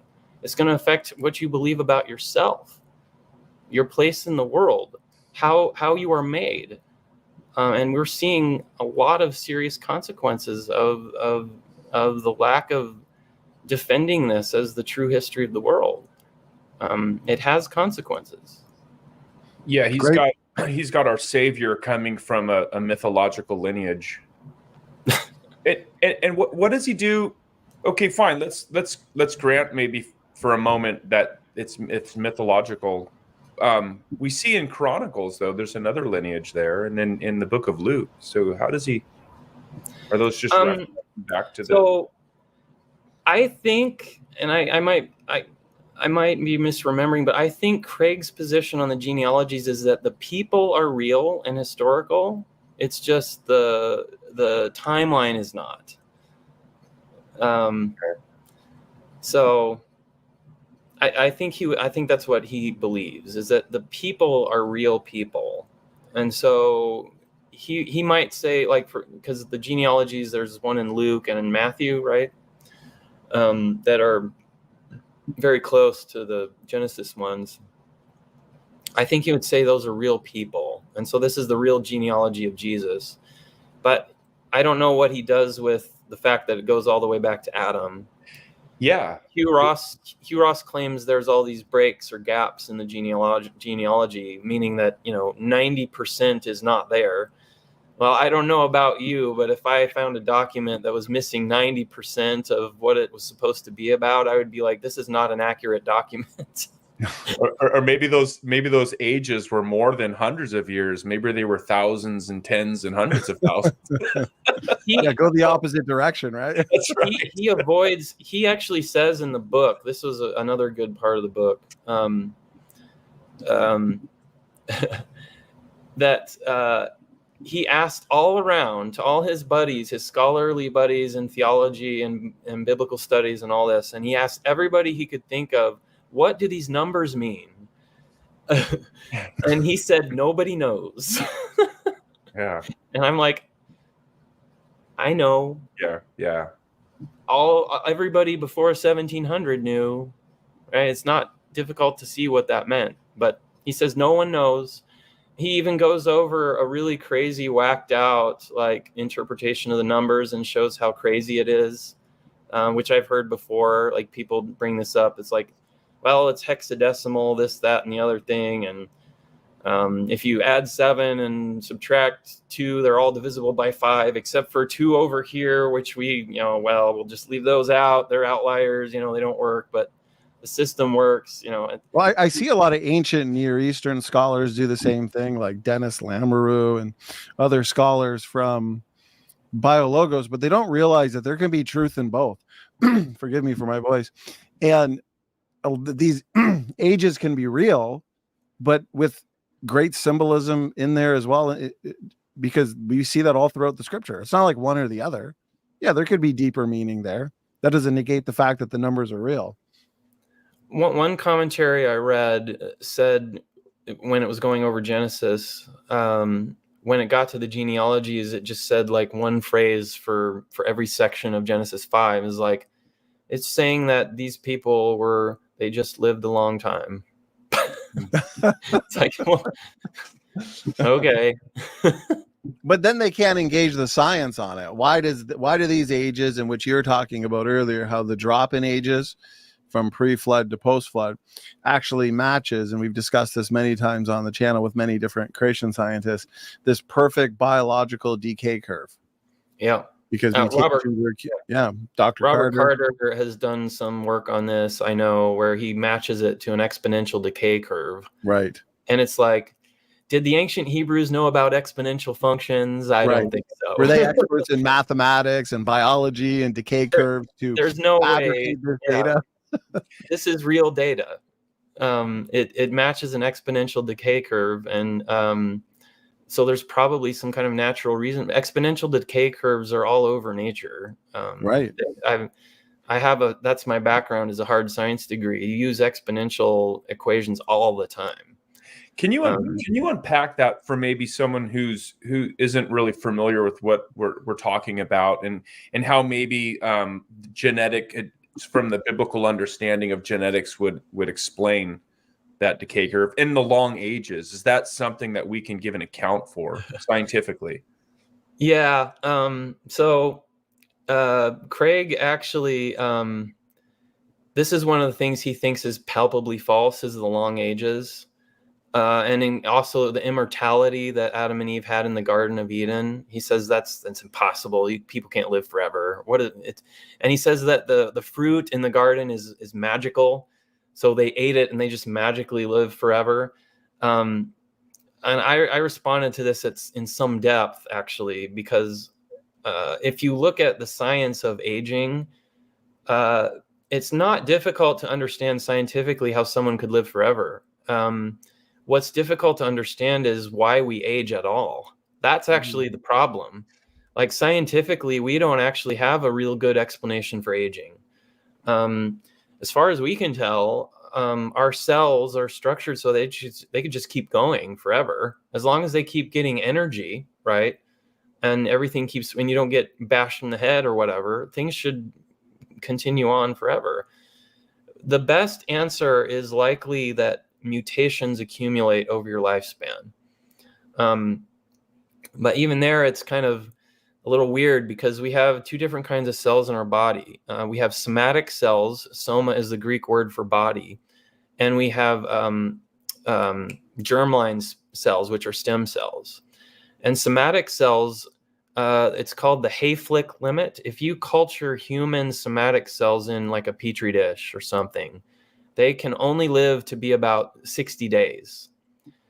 And so the big question when they discovered this is, well, why do humans last much longer than that? If our cells can only last 60 days, why do humans last forever? Or not forever, but many years.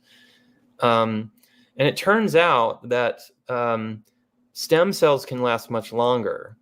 And part of the reason is somatic cells, when DNA replicates or copies itself, there are these sections of DNA at the end of every chromosome called telomeres. And every time DNA copies itself, a tiny little bit of the telomere gets cut off.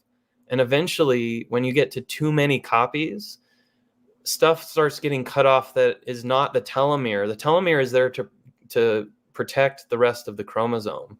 But once the telomere gets completely removed, then important stuff starts getting cut off and the cell dies, right? That's the most likely reason for the Hayflick limit, why cells can only live so long. But it turns out in stem cells have a protein called telomerase that extends the telomere. So it just keeps extending the telomeres. And so I don't know how relevant this is, but so the question is, why couldn't you have telomerase active in somatic cells? There doesn't seem to be any reason why you couldn't do that. Mm-hmm. So that's one possible reason for aging, is maybe Adam and Eve were created so that telomerase would be active in somatic cells. It can't be the whole answer. They've actually tried this, right, to activate telomerase, and the result is cancer. You just get cancer when that happens. Well, what is cancer? Cancer is a result of cells that are growing out of control because the control mechanisms that prevent them from doing that are broken, right? And so what we think now is that mutations are probably in general the cause for aging.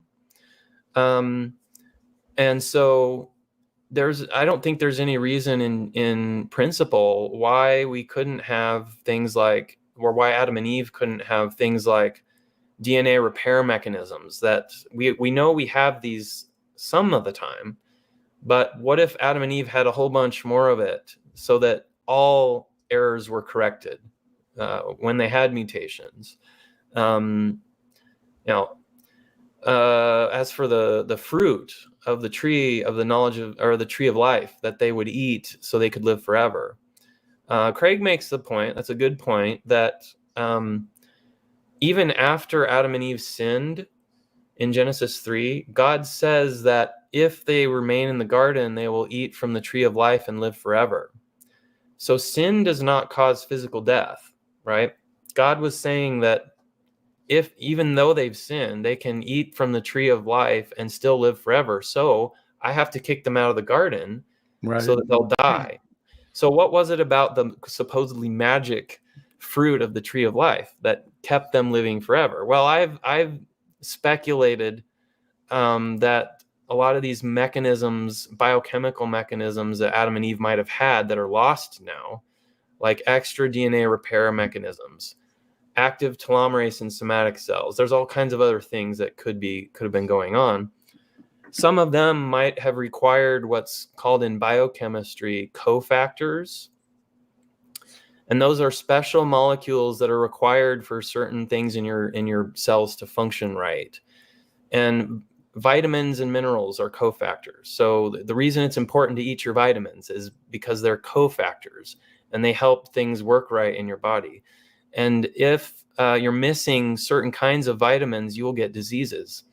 So vitamin C is an essential vitamin because we cannot synthesize it. We have to eat it in our diet. And if one thing about pirates, right, is pirates are always portrayed with missing teeth. Well, why is that? It's because in the age of wooden ships and pirates, they didn't know they didn't know about vitamin C.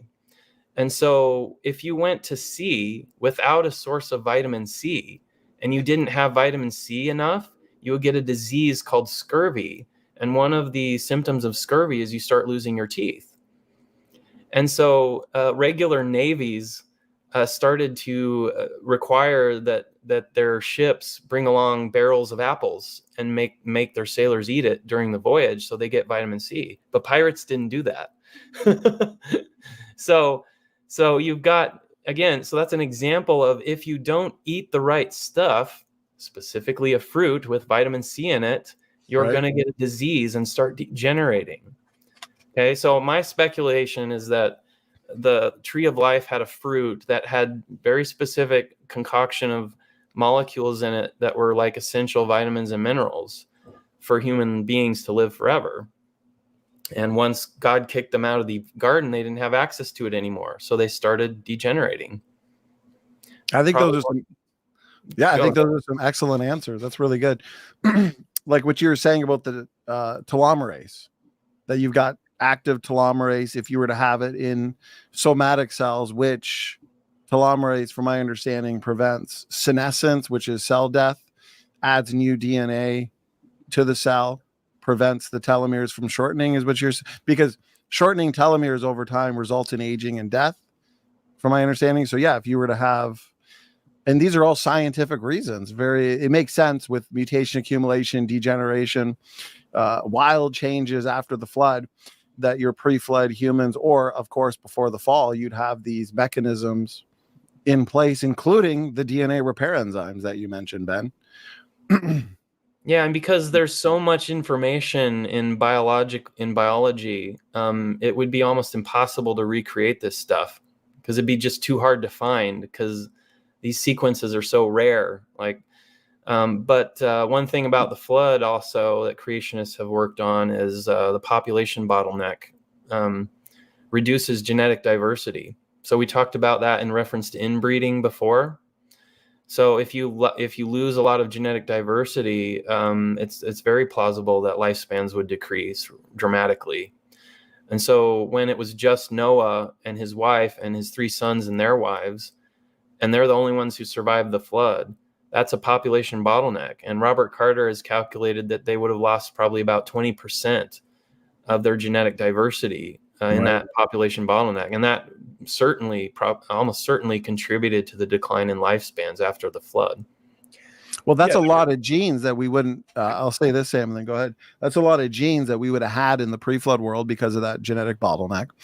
And so, I mean, if Adam would have had 20 million variants, the flood reduces that in half, let's say 10 million, and a lot of diversity just in general lost. From my understanding today, people using CRISPR or those that are into longevity, we've got a video, and I can't remember all the details of it. Our ministry partner, or someone who helps out here, Matt, did it.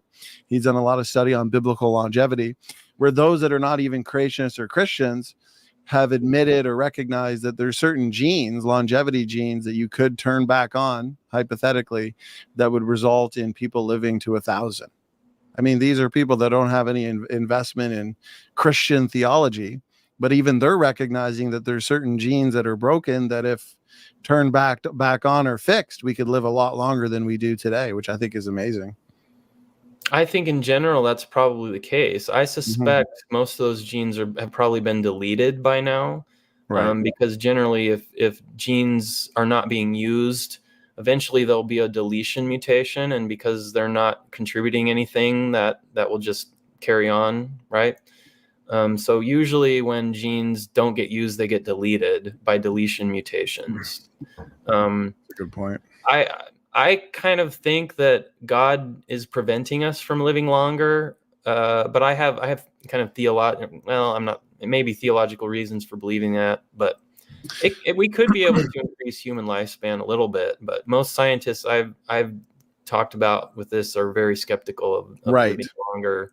Like, Yeah, I don't think at they'll least ever be in able to the do near it. term, right?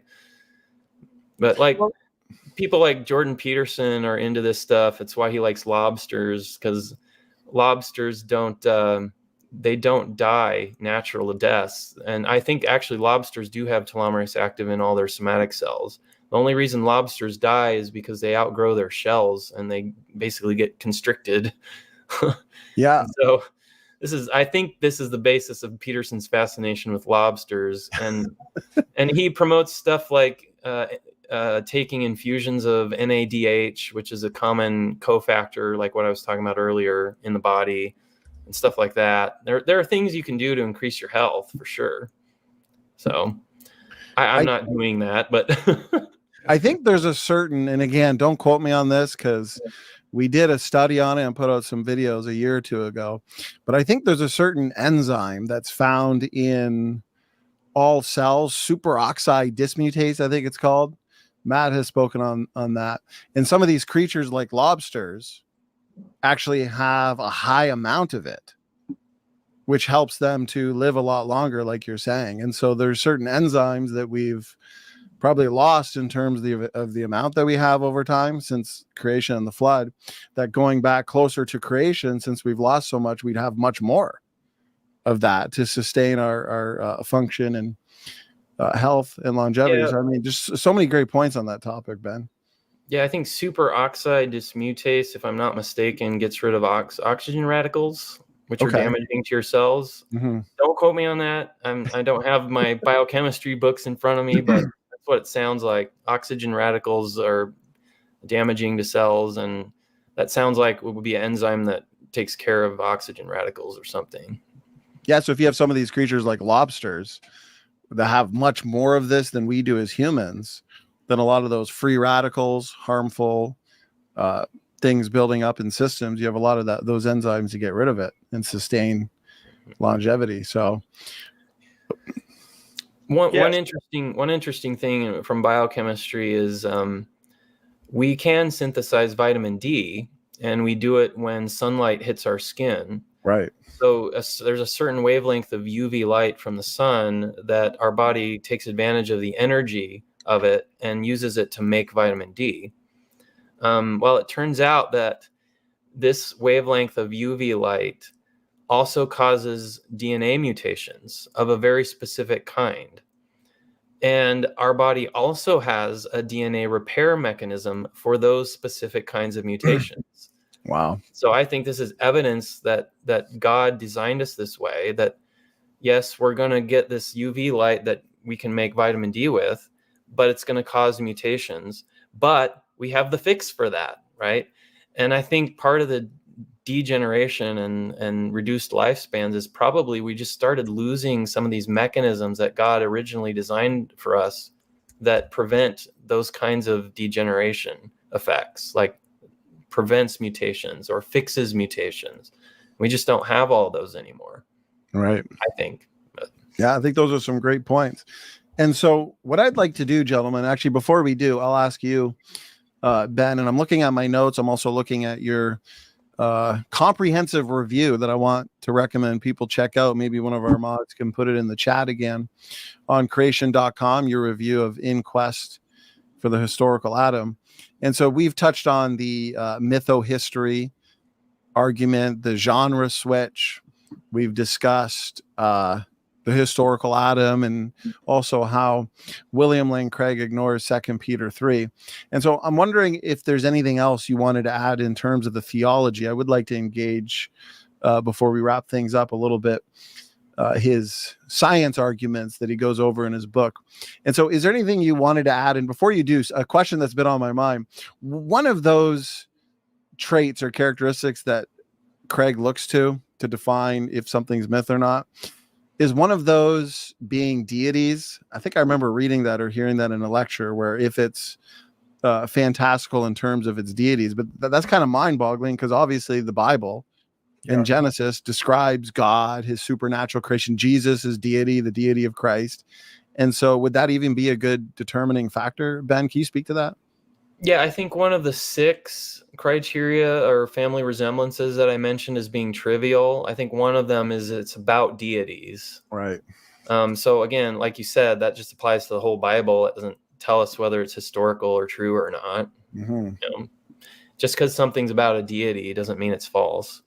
And I think Craig would agree with that. But it's an argument he makes to use to put it in this genre of literature that he wants to try and lend leverage to say it's not history.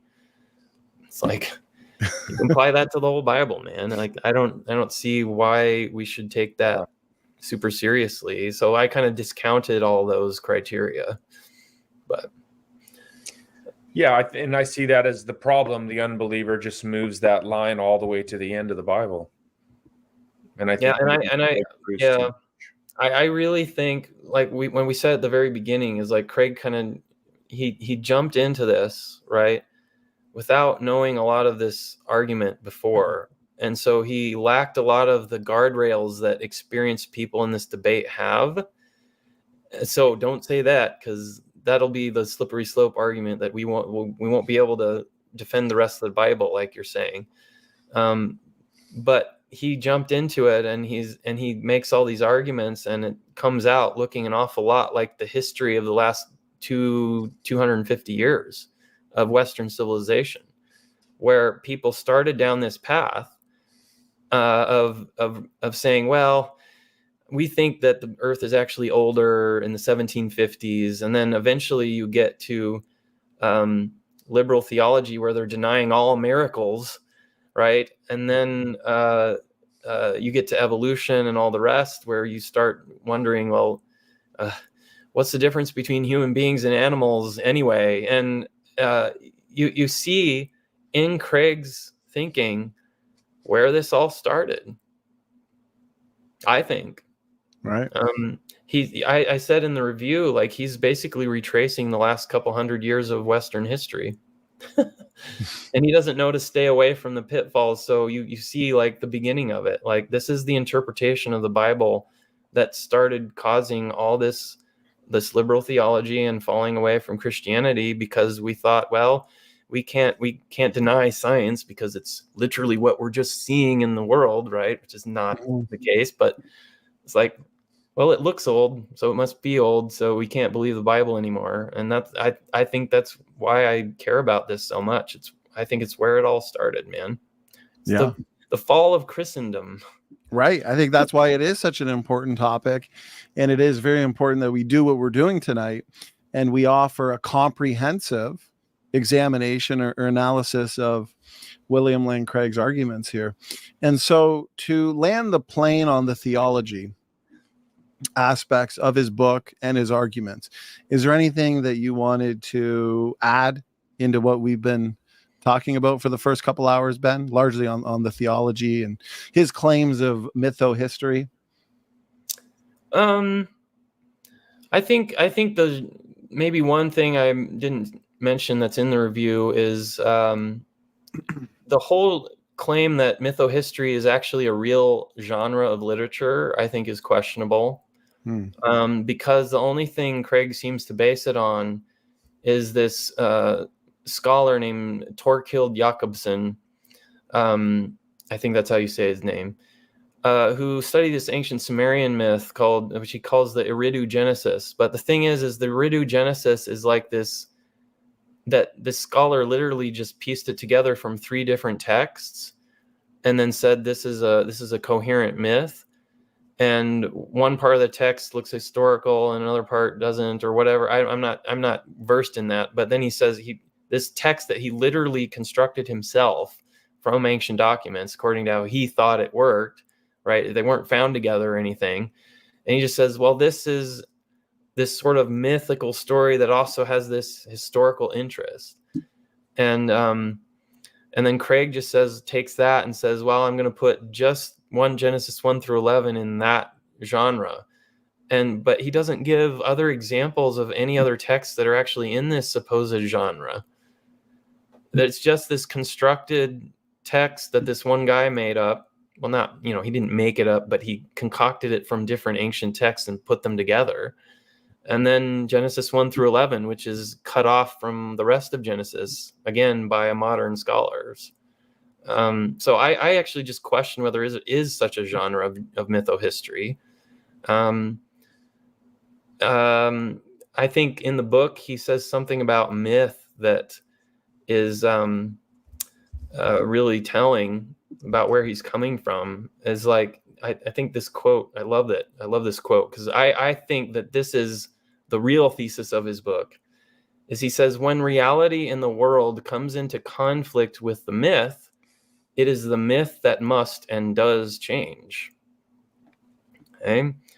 So if he thinks that Genesis is myth, and when that myth comes into conflict with reality, which he says we get from science, modern science tells us what is really true, and the myth comes into conflict with it, it's always the myth that has to change. It's always the Bible that must change to match reality, right? So at what point does that myth have any authority at all? So the naturalist gets to define reality for me? Science. Or the anti-theist? Yeah, Science it would be a naturalistic understanding of the physical world. Yeah. Man, that's awesome. I appreciate how thorough that was. So basically, you suspect that this whole idea of mytho-history is a made-up genre with no real validity. Yeah, as an actual separate genre. Myth is not made-up genre. And Right. even in the book, like, Craig gives ancient Greek myths as an example of what he's talking about, like myths. And then he sort of implies that that ancient Greek myths belong in this genre of mytho-history. But elsewhere in the book, he just calls them regular myths. So he doesn't call them mytho-history. So I don't think he's really holding to a clear distinction between a myth and a mytho-history. Right. So I think for him, really, they're the same thing. He just doesn't want to say it's a myth without saying it's historical because that sounds bad or something. I don't know. I just question the whole language of mytho-history. It sounds like he's just talking about myths. So he thinks it belongs in the genre of myth. Yeah, Iron Matt says it's a myth about a non-myth.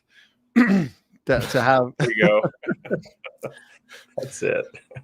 Well, I think you did a fantastic job at addressing the theology there, the error, and that's what we need. We need a comprehensive examination of these arguments to uphold the truth of biblical creation and young earth creation.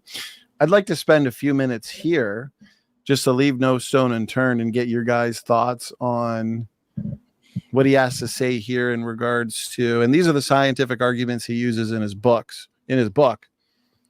If memory serves me correct, homology, pseudogenes, I think are the two big ones he uses, and the universality of the genetic code.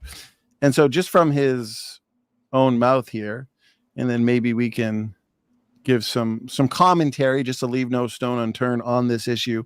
But Ben, you having read his book on the historical atom, how much time does he devote to the science aspect of the creation evolution debate? Almost zero. Okay. The point of the book is he doesn't talk much about evolution. He kind of assumes it, but he doesn't defend evolution in the book. What he's mainly doing is arguing that, he does in isolated cases, but mainly he's arguing that all these other human populations are really human.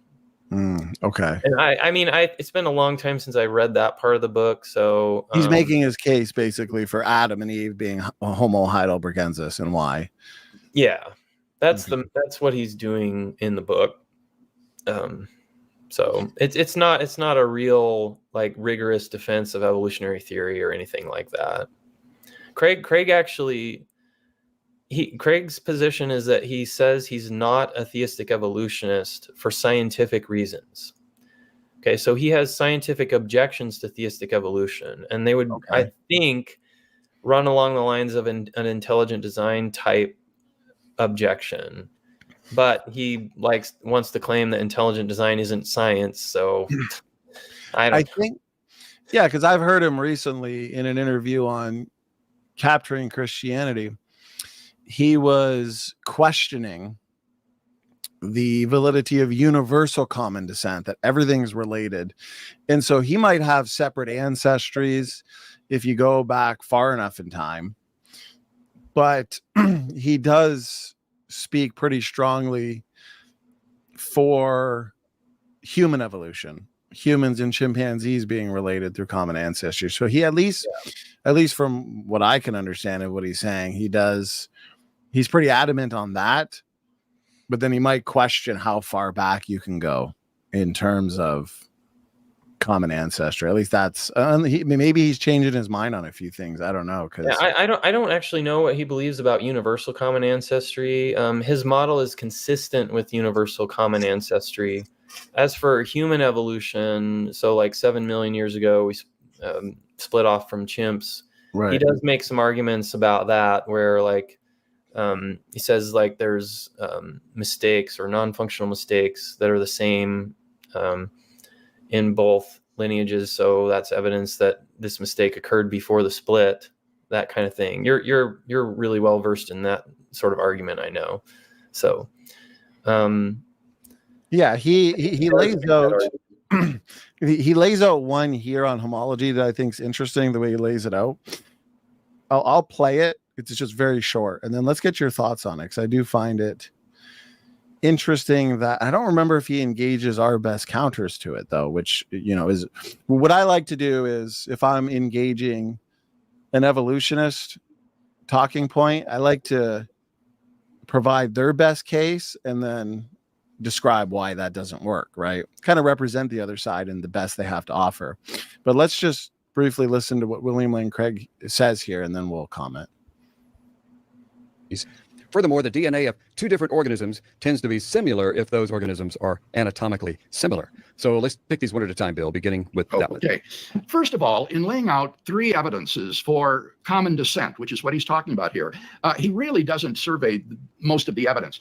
This is another evolutionary textbook, Evolution by Fatoyma and Kirkpatrick.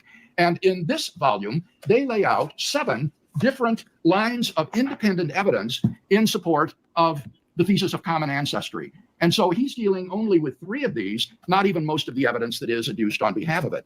Now, the first piece of evidence that he deals with is the similarities in anatomy and in their genetic makeup.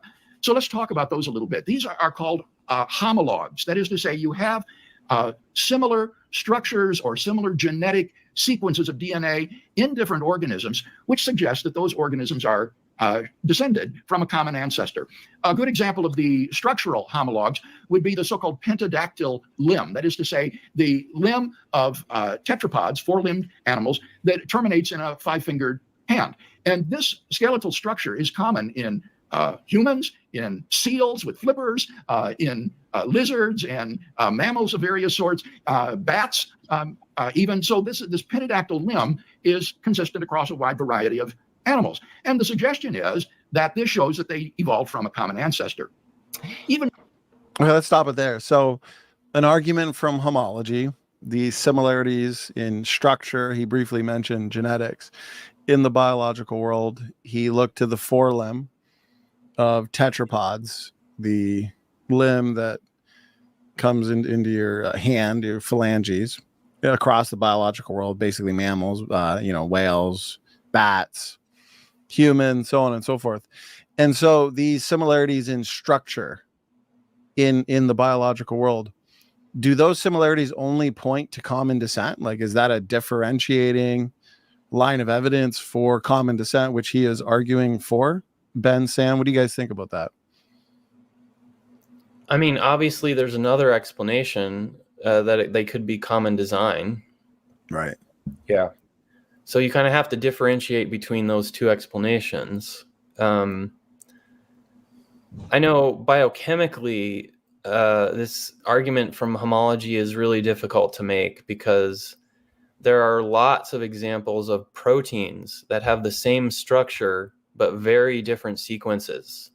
Right. And so it's the sequence that is claimed to evolve by Darwinian mechanism, where you have successive mutations, right?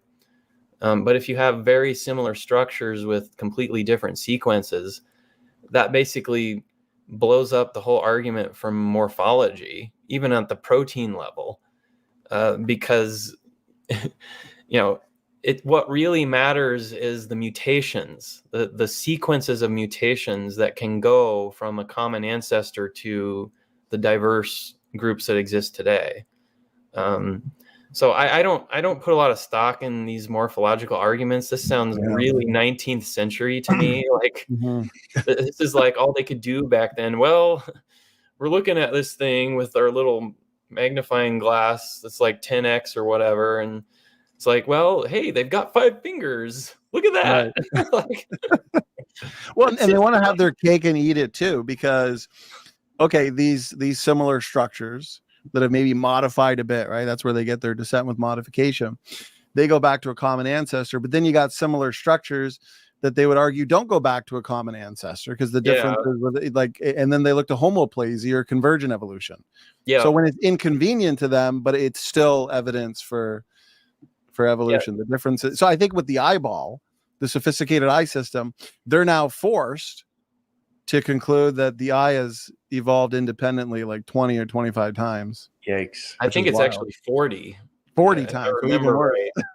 But yeah, so the whole so what you said there was there are things that look the same but are not produced by common ancestry. The evolutionists have a word for that. It's called analogs. Yeah, right. So instead of homolog, it's analog, right? There's homologs versus analogs. And originally, when evolution was first proposed, homology was an argument in favor of evolution because, look, there's these similar structures. But now what they've found is you can't really make this distinction without defining it. Yeah. As due to common ancestry or not due to common ancestry, which means if you use homology as an argument for evolution today, it's circular reasoning, because homology today is defined as structures that look the same and the similarity is due to common descent. Is that evidence for common descent? No, that's just a definition. Right. Yeah. Because now they know that there's all these structures that do look the same, but mess up their evolutionary trees because so they have to say that, well, they look the same, but they're not due to common descent because these two organisms aren't related in that way. Due to convergent evolution. Convergent evolution, yeah. So I think they have to do that with the echolocation systems, if I remember correctly, of bats and dolphins and whales. They have to do that with all kinds of stuff. Yeah, right. You could spend all day. For me, like I like to engage at the more biochemical level, at sequence analysis, like phylogenetic trees. Saying that those things are so messed up. There is no consensus on a phylogenetic tree that fits the data because it's just all completely intertwined. We've got nowadays when you sequence a new organism that hasn't been genetically sequenced before, you can just bet that like something like 30% of their genes are orphan genes, which means they have no homologs in any other species and or group or whatever it is. And in protein science, homologs in terms of proteins are defined as 30 to 40% sequence identity, which is really low when you think about it.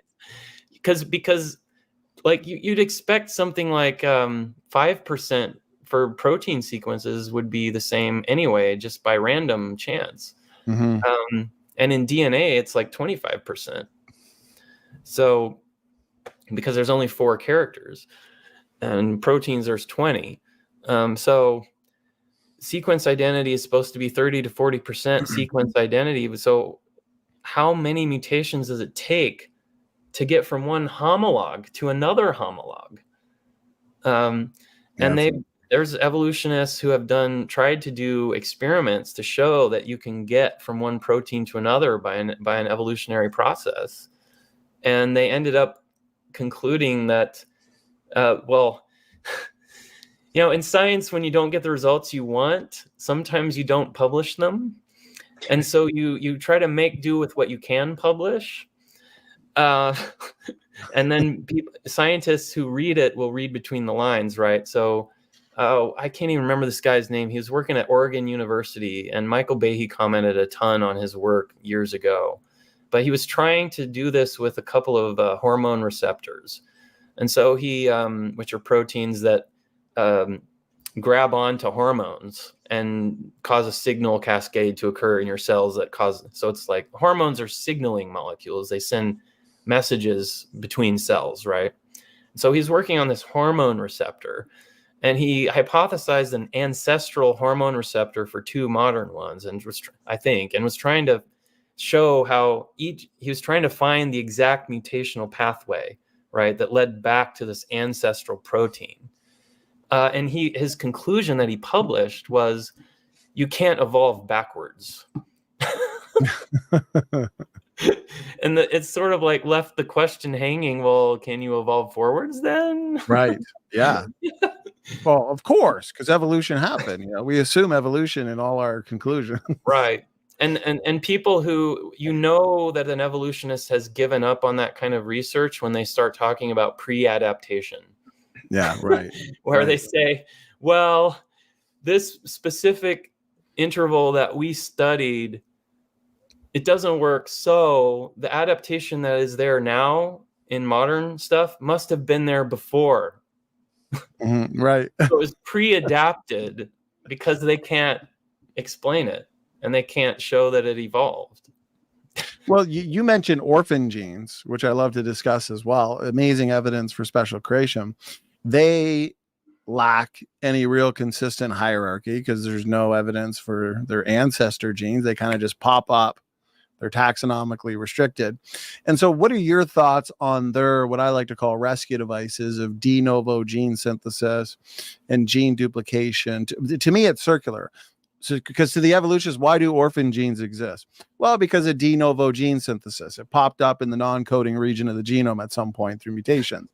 Well, why does de novo gene synthesis exist? Why is that something that happens? Well, because we got these orphan genes. So it's just this circle. They're trying to explain the orphan genes with something made up.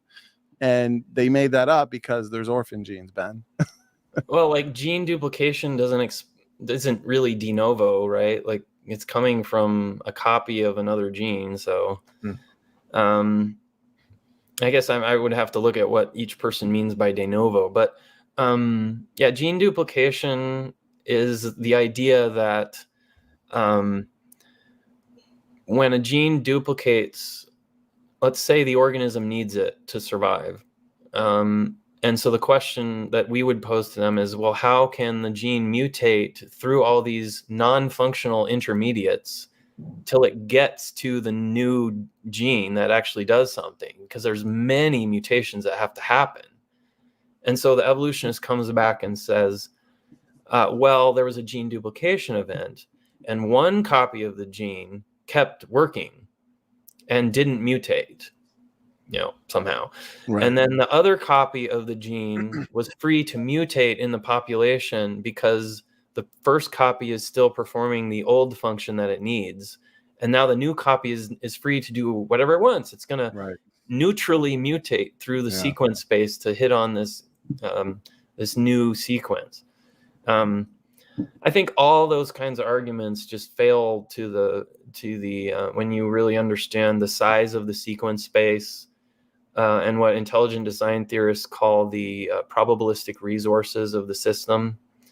So if you just do simple math, I think that when the one I know is Doug Axe's research on a protein called beta lactamase, specifically called TIM1 in biochemistry circles. But It's a typical experiment I did as an undergrad, where you have a drug called ampicillin. I think this is ampicillin, that beta lactamase will metabolize, meaning it will destroy it. And so if a bacteria has beta lactamase, it can live in the presence of ampicillin, which normally kills it, right? So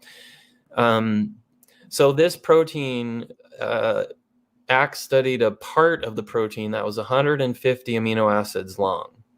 And if there's 20 amino acids, right, and there's 153 positions, the total number of possible combinations is 20 to the 153rd power, which is 10 to the 195th power. I memorized all these numbers like years ago. Compare that to the total number of atoms in the universe, which is like 10 to the 65th, and the mass of the universe, I think, is something like 10 to the 80th. I mean, this is more, when you say astronomical, that doesn't cover it.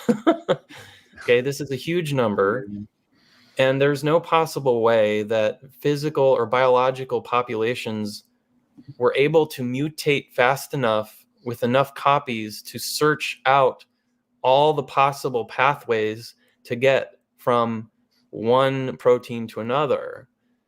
And so if you really understand that, you have to believe that everything just got lucky. Right. Like, yeah. really lucky.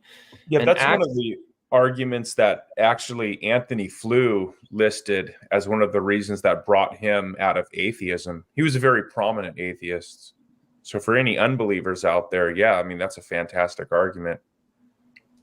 I suppose Craig would point to the mind of God, but that would be guiding the process, okay? I guess if we're going to represent what he believes. But see, even that would be inconsistent, because the prevailing consensus is that these processes happen independent from any supernatural or divine intervention.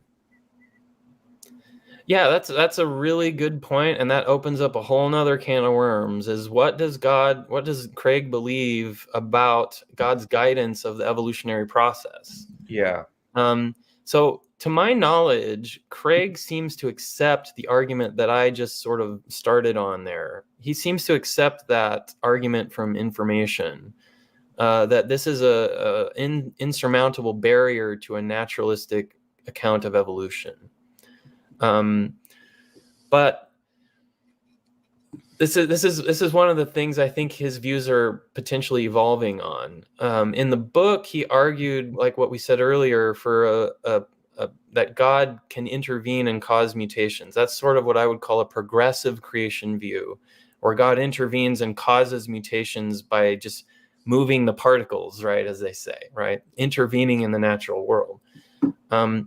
But Craig has this other view that he suggested that I think he is more partial to, which again, I think is because of his theological positions, not so much anything else. And it appeals to a view that's very popular with theologians today called Molinism. And so he will say, according to this view, he could accept that evolution is a probabilistic process. In other words, it's random somehow, even potentially ontologically random, meaning literally uncaused events in the natural world. But Molinism suggests, in the case of free will versus divine sovereignty, that free will can be indeterminate and God is still sovereign, because God has this thing called middle knowledge. So you probably heard of that, but he wants to apply this argument to evolution and creation.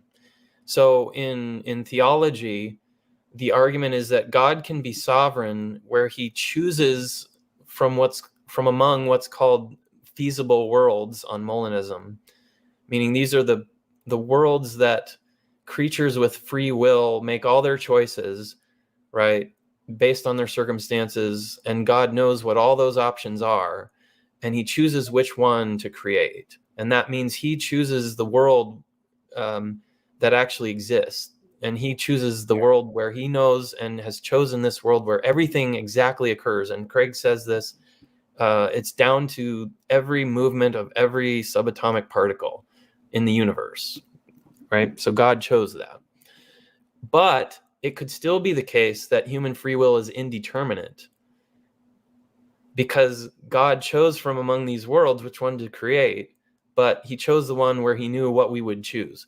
So when you apply this to the evolution stuff, evolution is sort of like us with free will, where it's indeterminate.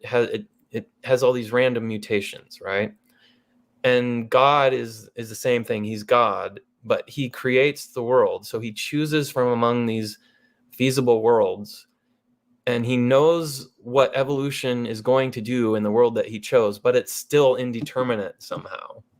I think there's and again, I get that I could probably be wrong myself, but I think there's an error there, because it's one thing to say that God's creatures have free will, but not if it's going to override God's will. And here's what I mean by that. If evolution is ontologically random, well, then what about God's plan for mankind? If it's ontologically random and perhaps it doesn't create mankind, then you've got a problem there. But I suppose if you point back to where God, realized this and chose the world where it works, then I don't know. These conversations, they can make your head hurt. They can. Yeah, Molinism is really difficult to understand. I'm not a Molinist, but it is a popular view nowadays. In general, what you're saying, I agree with. It's that evolution. If evolution created us, the model of evolution is random. Okay, so regardless of what you believe actually happened, and if you'll talk to scientists who believe different things, like they'll say, well, it's not really random, it's actually deterministic. Like all the laws apply and force things to go down a certain path, like a ball rolling down a hill, right? But it doesn't matter, because the theory depends on probabilities. Okay, and so it says the mutations have a probability, right, of less than 1, which means they're not certain to occur on the model of evolution. So if you're saying that evolution is the way we were created, that includes the understanding of mutations as probabilistic. And that means that, in my view, that God cannot use evolution to create, because it means that it could have done something that God didn't want it to do. Right. And so it wouldn't lead to the result. It wouldn't necessarily lead to the result that he wanted. Correct. So and that makes him no longer the creator. That makes him a spectator, right. where he starts the ball rolling and it ends up where we are today. And God's like, oh, wow, look at that. You got lucky. Yeah, it means he's not really the creator. Yeah. And so I don't think you can take a realist view of evolutionary theory and accept that God is the creator. You have to have some other view that, well, it's not really random, it's just the model that's random, or something like that, right? Or some kind of Molinist view, which I have other issues with. But my point is I'm working on an article on this right now, actually, which I'm behind on. My argument is that regardless of what your rescue device is theologically, it is always the case, and you cannot deny that if evolution, as it exists in the literature, as it exists in science, what evolutionary biologists mean when they say evolutionary theory, if that is true, if that is how we came to be, that is incompatible with the Christian doctrine of creation. I agree. Because it means that God was either lucky and he just got what he wanted by happenstance. That's not the doctrine of creation. The doctrine of creation says God made us intentionally. He intended to get us out of this, right? At the very least, even Christians who don't believe Genesis is history believe that, right? This is an essential doctrine of Christianity. It's not like the age of the earth debate. The doctrine of creation is essential. If you don't believe God is the creator, you're not a Christian. Right. So he would have to be affirming a doppelganger model, not the prevailing model. what does that mean? I don't know what that means. Like it looks the same, but there's no relationship between the two. Okay. Because Something like yeah, they look identical. They look like twins, but there's no relationship. like you can't tell the difference, right? Yeah. Yeah, So, because you would have to be some sort of divine guidance, which is not the secular model. right. Everything else is the same, kind of. Divine guidance that you can't empirically tell the difference. Yeah, that you're trying to deny, which is weird because now you're challenging God's omniscience. Because there's all of these things that God doesn't know. Yeah, I think it gets messy, and I'm just going to trust that the wisdom of God is higher than the wisdom of man, and I'm just going to, believe that what God revealed to us is true. I'm just going to roll with that. Well, you see, I think William Lane Craig put out a video titled "Is Evolution Anti-Christian?" And you've seen many theistic evolutionists engage in debates. Can evolution fit within the Bible, or is evolution compatible with the Bible? But what you're pointing out, Ben, is that no, evolution is not compatible with the Bible, and evolution is anti-Christian. It's not even compatible with basic Christian theology, Right. much less the Bible. So if you want to believe evolution created us, you have and the doctrine of creation, you have to come up with some deterministic theory of evolution, which is not the theory that's on offer today. It's not what evolutionary biology teaches. Why try to ruin a perfectly good book, the Bible, with a quote unquote theory like evolution that's been dismantled? We'll have to do a follow-up show at some point, Ben, on just evolution, because you got some good points, brother. I could listen to you forever on that. So I do want to respect your time. We did just hit the 2.5 hour mark. We got one more question to get through here, brother. And it's been an excellent show. It's been great. I wanted a comprehensive show on the issue, and that's what we got. So this comes from Pseudonym, $10 soup chat. Appreciate the support. When Cain, C-A-I-N, Cain and Abel, was marked for others not to kill him, were these others willing to kill Cain unless marked? Well, I got to reread this so I can understand. When Cain was marked for others not to kill him, okay, were these others willing to kill Cain unless marked, while children of Adam, or if willing to kill Canaanites, yet obey the mark? Is there anything you got any thoughts on that, Ben? Not really. I guess the question is like, was it okay for people to kill other people if they weren't marked? Were they willing to kill him if he wasn't marked? I guess the reason Cain was afraid that someone would kill him is because he killed his brother. So so the only reason Cain was afraid of being killed is because he was himself a murderer. So my suspicion is that people didn't just go around killing people for being murderers when they weren't. So if you weren't a murderer, you didn't need a mark to protect yourself. So I don't know. That sounds good. And just to let you know, the questioner, he it's kind of like an inside thing. When he sends questions, he'll send them in riddles, and so it makes us more fun for us to interpret.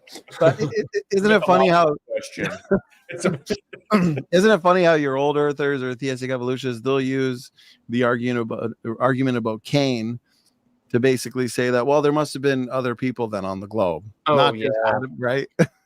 Yeah, Swamidas says that. It was like, well, who did Cain marry? Yeah, right. He married. He went to a city, man. so there must have already been people there. And so people were created outside the garden. And that's where I think Joshua Swamidas, I don't want to misrepresent him, but I think he says the possibility is there that Adam and Eve were created de novo within a greater population of hominins at the time. Yeah. So he takes what's called the sequential view of Genesis 1 and 2. So he thinks that the human beings who are created in Genesis 1 are not Adam and Eve. Okay, so Genesis 2, he thinks right. occurs well after Genesis 1 chronologically. So God creates human beings in Genesis 1, and then later on in Genesis 2, he creates Adam and Eve separately from this earlier population of humans.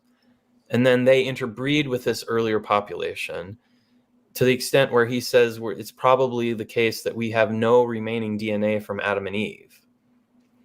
But we're genealogically descended from them in the sense that, if we worked out our entire genealogy all the way back, it would go back somewhere, it would hit on Adam and Eve. And he says that by the year AD 1, so the year after, whenever Jesus was born, the year 81, every human being, or every biologically human being on Earth, would be genealogically descended from Adam and Eve, and that makes us all persons theologically, is what he says. And so the question confusing. is, what? Yeah, Gets so a the little question confusing. before that point, whenever it is, were there biological humans who were not theologically human? Yeah. Yeah, so he's saying that it would be like a progressive dying off of non-humans up into the point of the first year of Christ, to which all the non-humans would have now been died off, and it was only humans repopulated now at this point. Is that what he's trying to say? Not that they died off, but that they interbred. Okay. To the point where they interbred so much that every remaining human being in existence was somehow related to Adam and Eve. So all your non-human hominins, and your human hominids interbred to the point where now there's enough genetics in common where they're all human.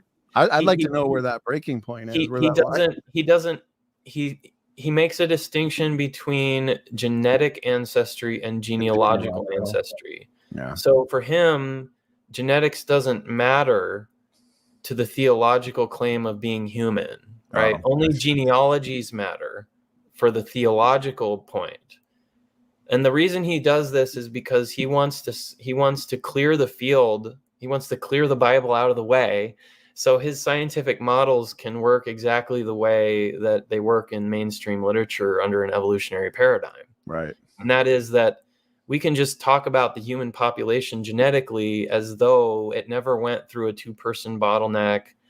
It was always this population all the way back to when we were chimps or whatever, or the common ancestor, right?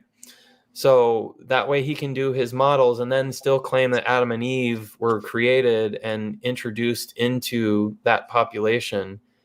And so theologically, we're all descendants of Adam and Eve. So he thinks that's a theological point about we're humans according to the Bible.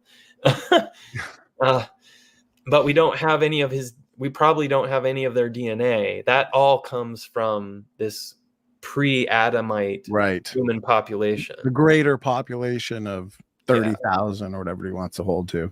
There's a fun fact that the Guinness Book of World Records from a single man and his wife, 69 children, and that's in recent times. So Adam and Eve, who did Cain and Abel marry? Well, if in recent times on a relatively short timeline, you can give an account of 69 children. Yeah, there's plenty to choose from. More than enough. Oh yeah. So I've actually found an illustration of this. If you look up Genghis Khan, there is an estimate that of the population of humans today, about 5% of them are descended from Genghis Khan. Yeah. And that, if you do the math, that's about 400 million people.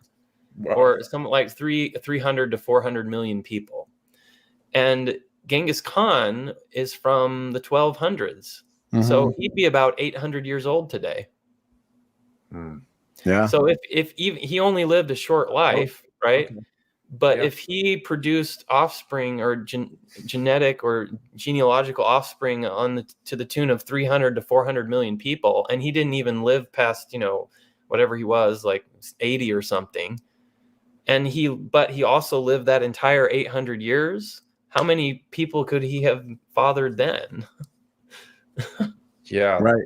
Yeah, It's it's not a strong argument that and then they're the ones that get to give these convoluted explanations and try and say, well, like, and I know William Lane Craig, I think you mentioned this, Ben, in your article, he doesn't take the view that Genesis 2 is a continuation of the story. He would concede that Genesis 1 and 2 are basically recounts. You know, as creationists, we looked at Genesis 2 as basically focusing in now on day 6 and the events associated with Adam and Eve. And William Lane Craig more or less agrees with that, or? Yeah, he thinks he disagrees with Swaminatha's view. Yeah. So he would say they're the same, they're an account of the same story, but he tries to make these arguments that you've all heard before, that there's inconsistencies between Genesis 1 and 2. Right. This is a point I made in my podcast. In the Sunday school class, Craig tried to argue and did argue that the inconsistencies between Genesis 1 and 2 are evidence that these are separate creation accounts. And so when you remember what I said about plasticity and flexibility of myths, that if there are different versions of the same myth, that's plasticity that exists at the same time, that's evidence they didn't believe this was historical. In the class, he tried to argue that the inconsistencies between Genesis 1 and 2 show that those are two separate accounts, creation accounts, and therefore you can argue that the Genesis creation story is plastic because they had these inconsistent different versions of the myth. But what was really interesting when I read the book is he backed off of that argument almost completely. So he did not argue that that plasticity applies to Genesis because of this. He left in some of the arguments about inconsistencies. And he made this sort of convoluted argument about, I can't remember how it goes now, but he left in the arguments about the inconsistencies, but he strangely backed off the claim that this is evidence of plasticity. So I noticed that. Yeah. Or at least he didn't make that argument. So my suspicion is that he talked to somebody or something and realized it wasn't a good argument. So what was that? Why doesn't he argue the same way that? Yeah, because I was thinking this too. Okay, so why doesn't he argue the same way for the four? Because we know that a lot in the secular camp, they like to argue that the four gospels have inconsistencies and contradictions, so they can't be true. Craig does mention the Gospels in the book. He gets a lot of mileage out of the genre analysis of the Gospels as ancient biography, which he thinks is very scholarly and is in the literature. I'm sure that's true.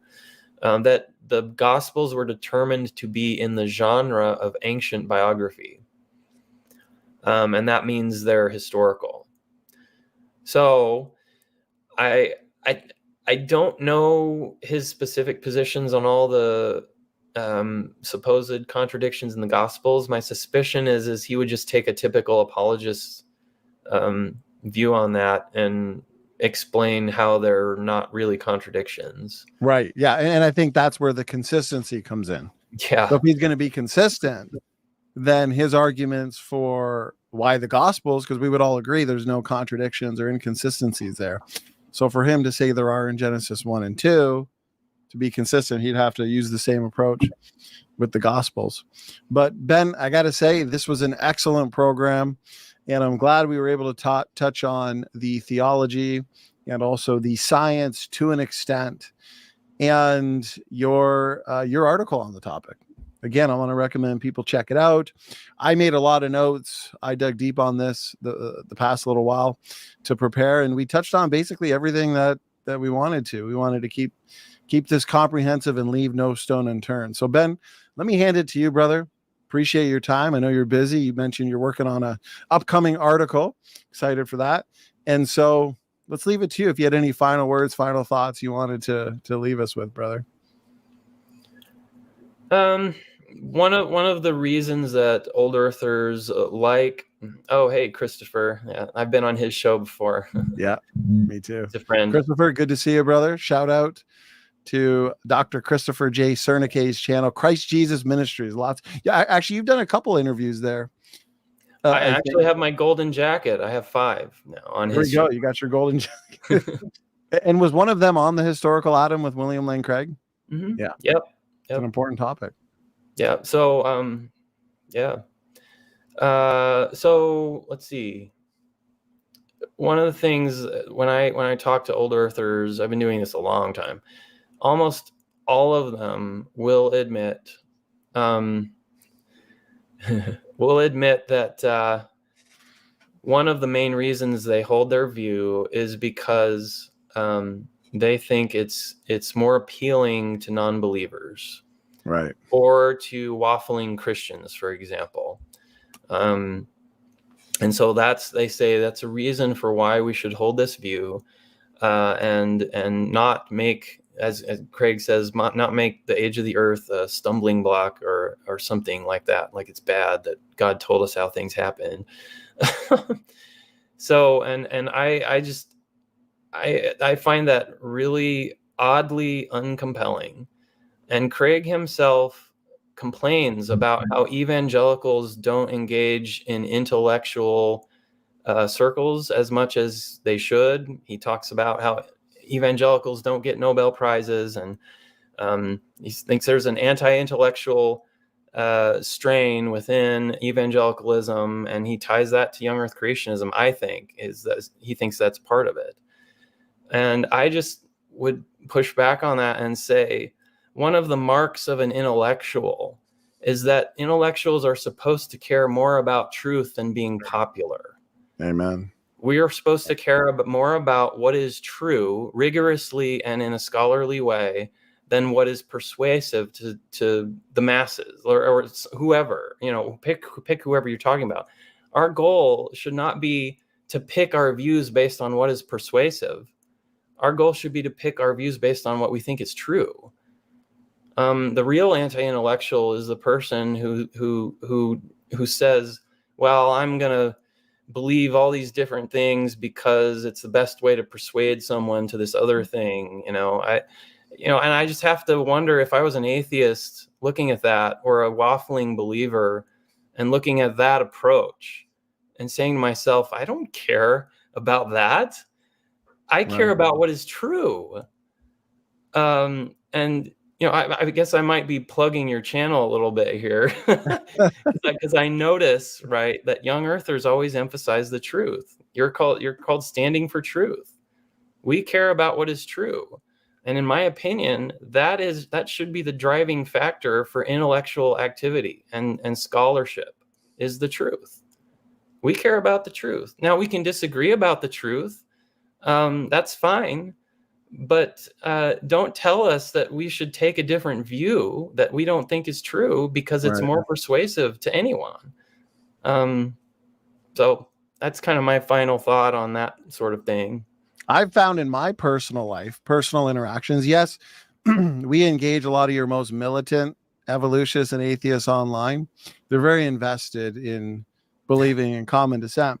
When I talk to just people in my daily life, okay, when I start describing to them what evolution means, that all life, including them as a human and banana plants, are related through common ancestry, they find that to be not persuasive. So if you're a theistic evolutionist and you think, well, let's just hold evolution, let's push evolution because it's going to be more persuasive to an unbeliever, that's not even necessarily the case. Not universal common descent, that's for sure. And so, but I think you nailed it. Yeah, we're not going to compromise the truth. We're not going to compromise on the truth and what the Bible says for a really bad theory like evolution and an old earth, which we could probably spend another 3 hours, Ben, talking about the evidence against an old earth. So that's why what you're doing here, brother, in your review and your analysis of William Lane Craig is very important. So I appreciate your work and engagement on the topic. Yeah, Sam, thanks for having me on. It was fun. Yeah, my pleasure. My pleasure. Sam, appreciate you joining as well, brother. I know you're very interested in these topics, and countering compromise, because that's what it is, theistic evolution. And Ben, you mentioned day-age creation, progressive creationism, these new positions. I'm glad we touched on that, church history on the issue. Sam, saying it to you, brother, appreciate you doing this. And do you have any final words, final thoughts?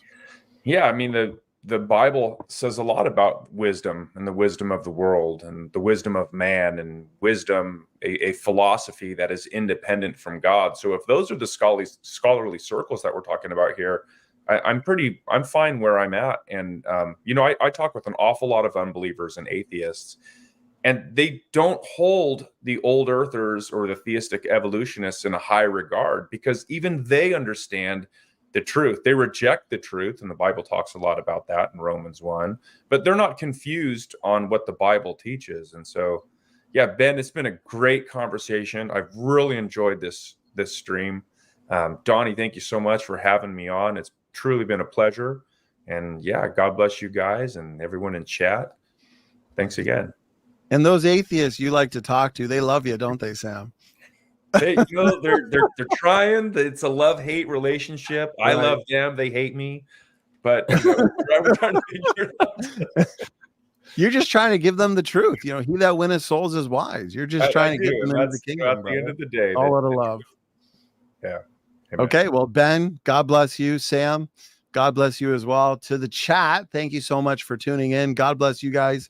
You guys are awesome. Appreciate the questions, the interaction. Appreciate the engagement. And please do check the description box of this video for the relevant links, specifically a link to Ben's article reviewing William Lane Craig's book here. So hopefully we left no stone unturned and put this topic of theistic evolutionism to bed. Ben, hopefully we can have you on again in the future, maybe focus on the age of the earth, something like that. And it's okay. Thank you for joining. And to the audience, thank you for tuning in. Standing for Truth is out.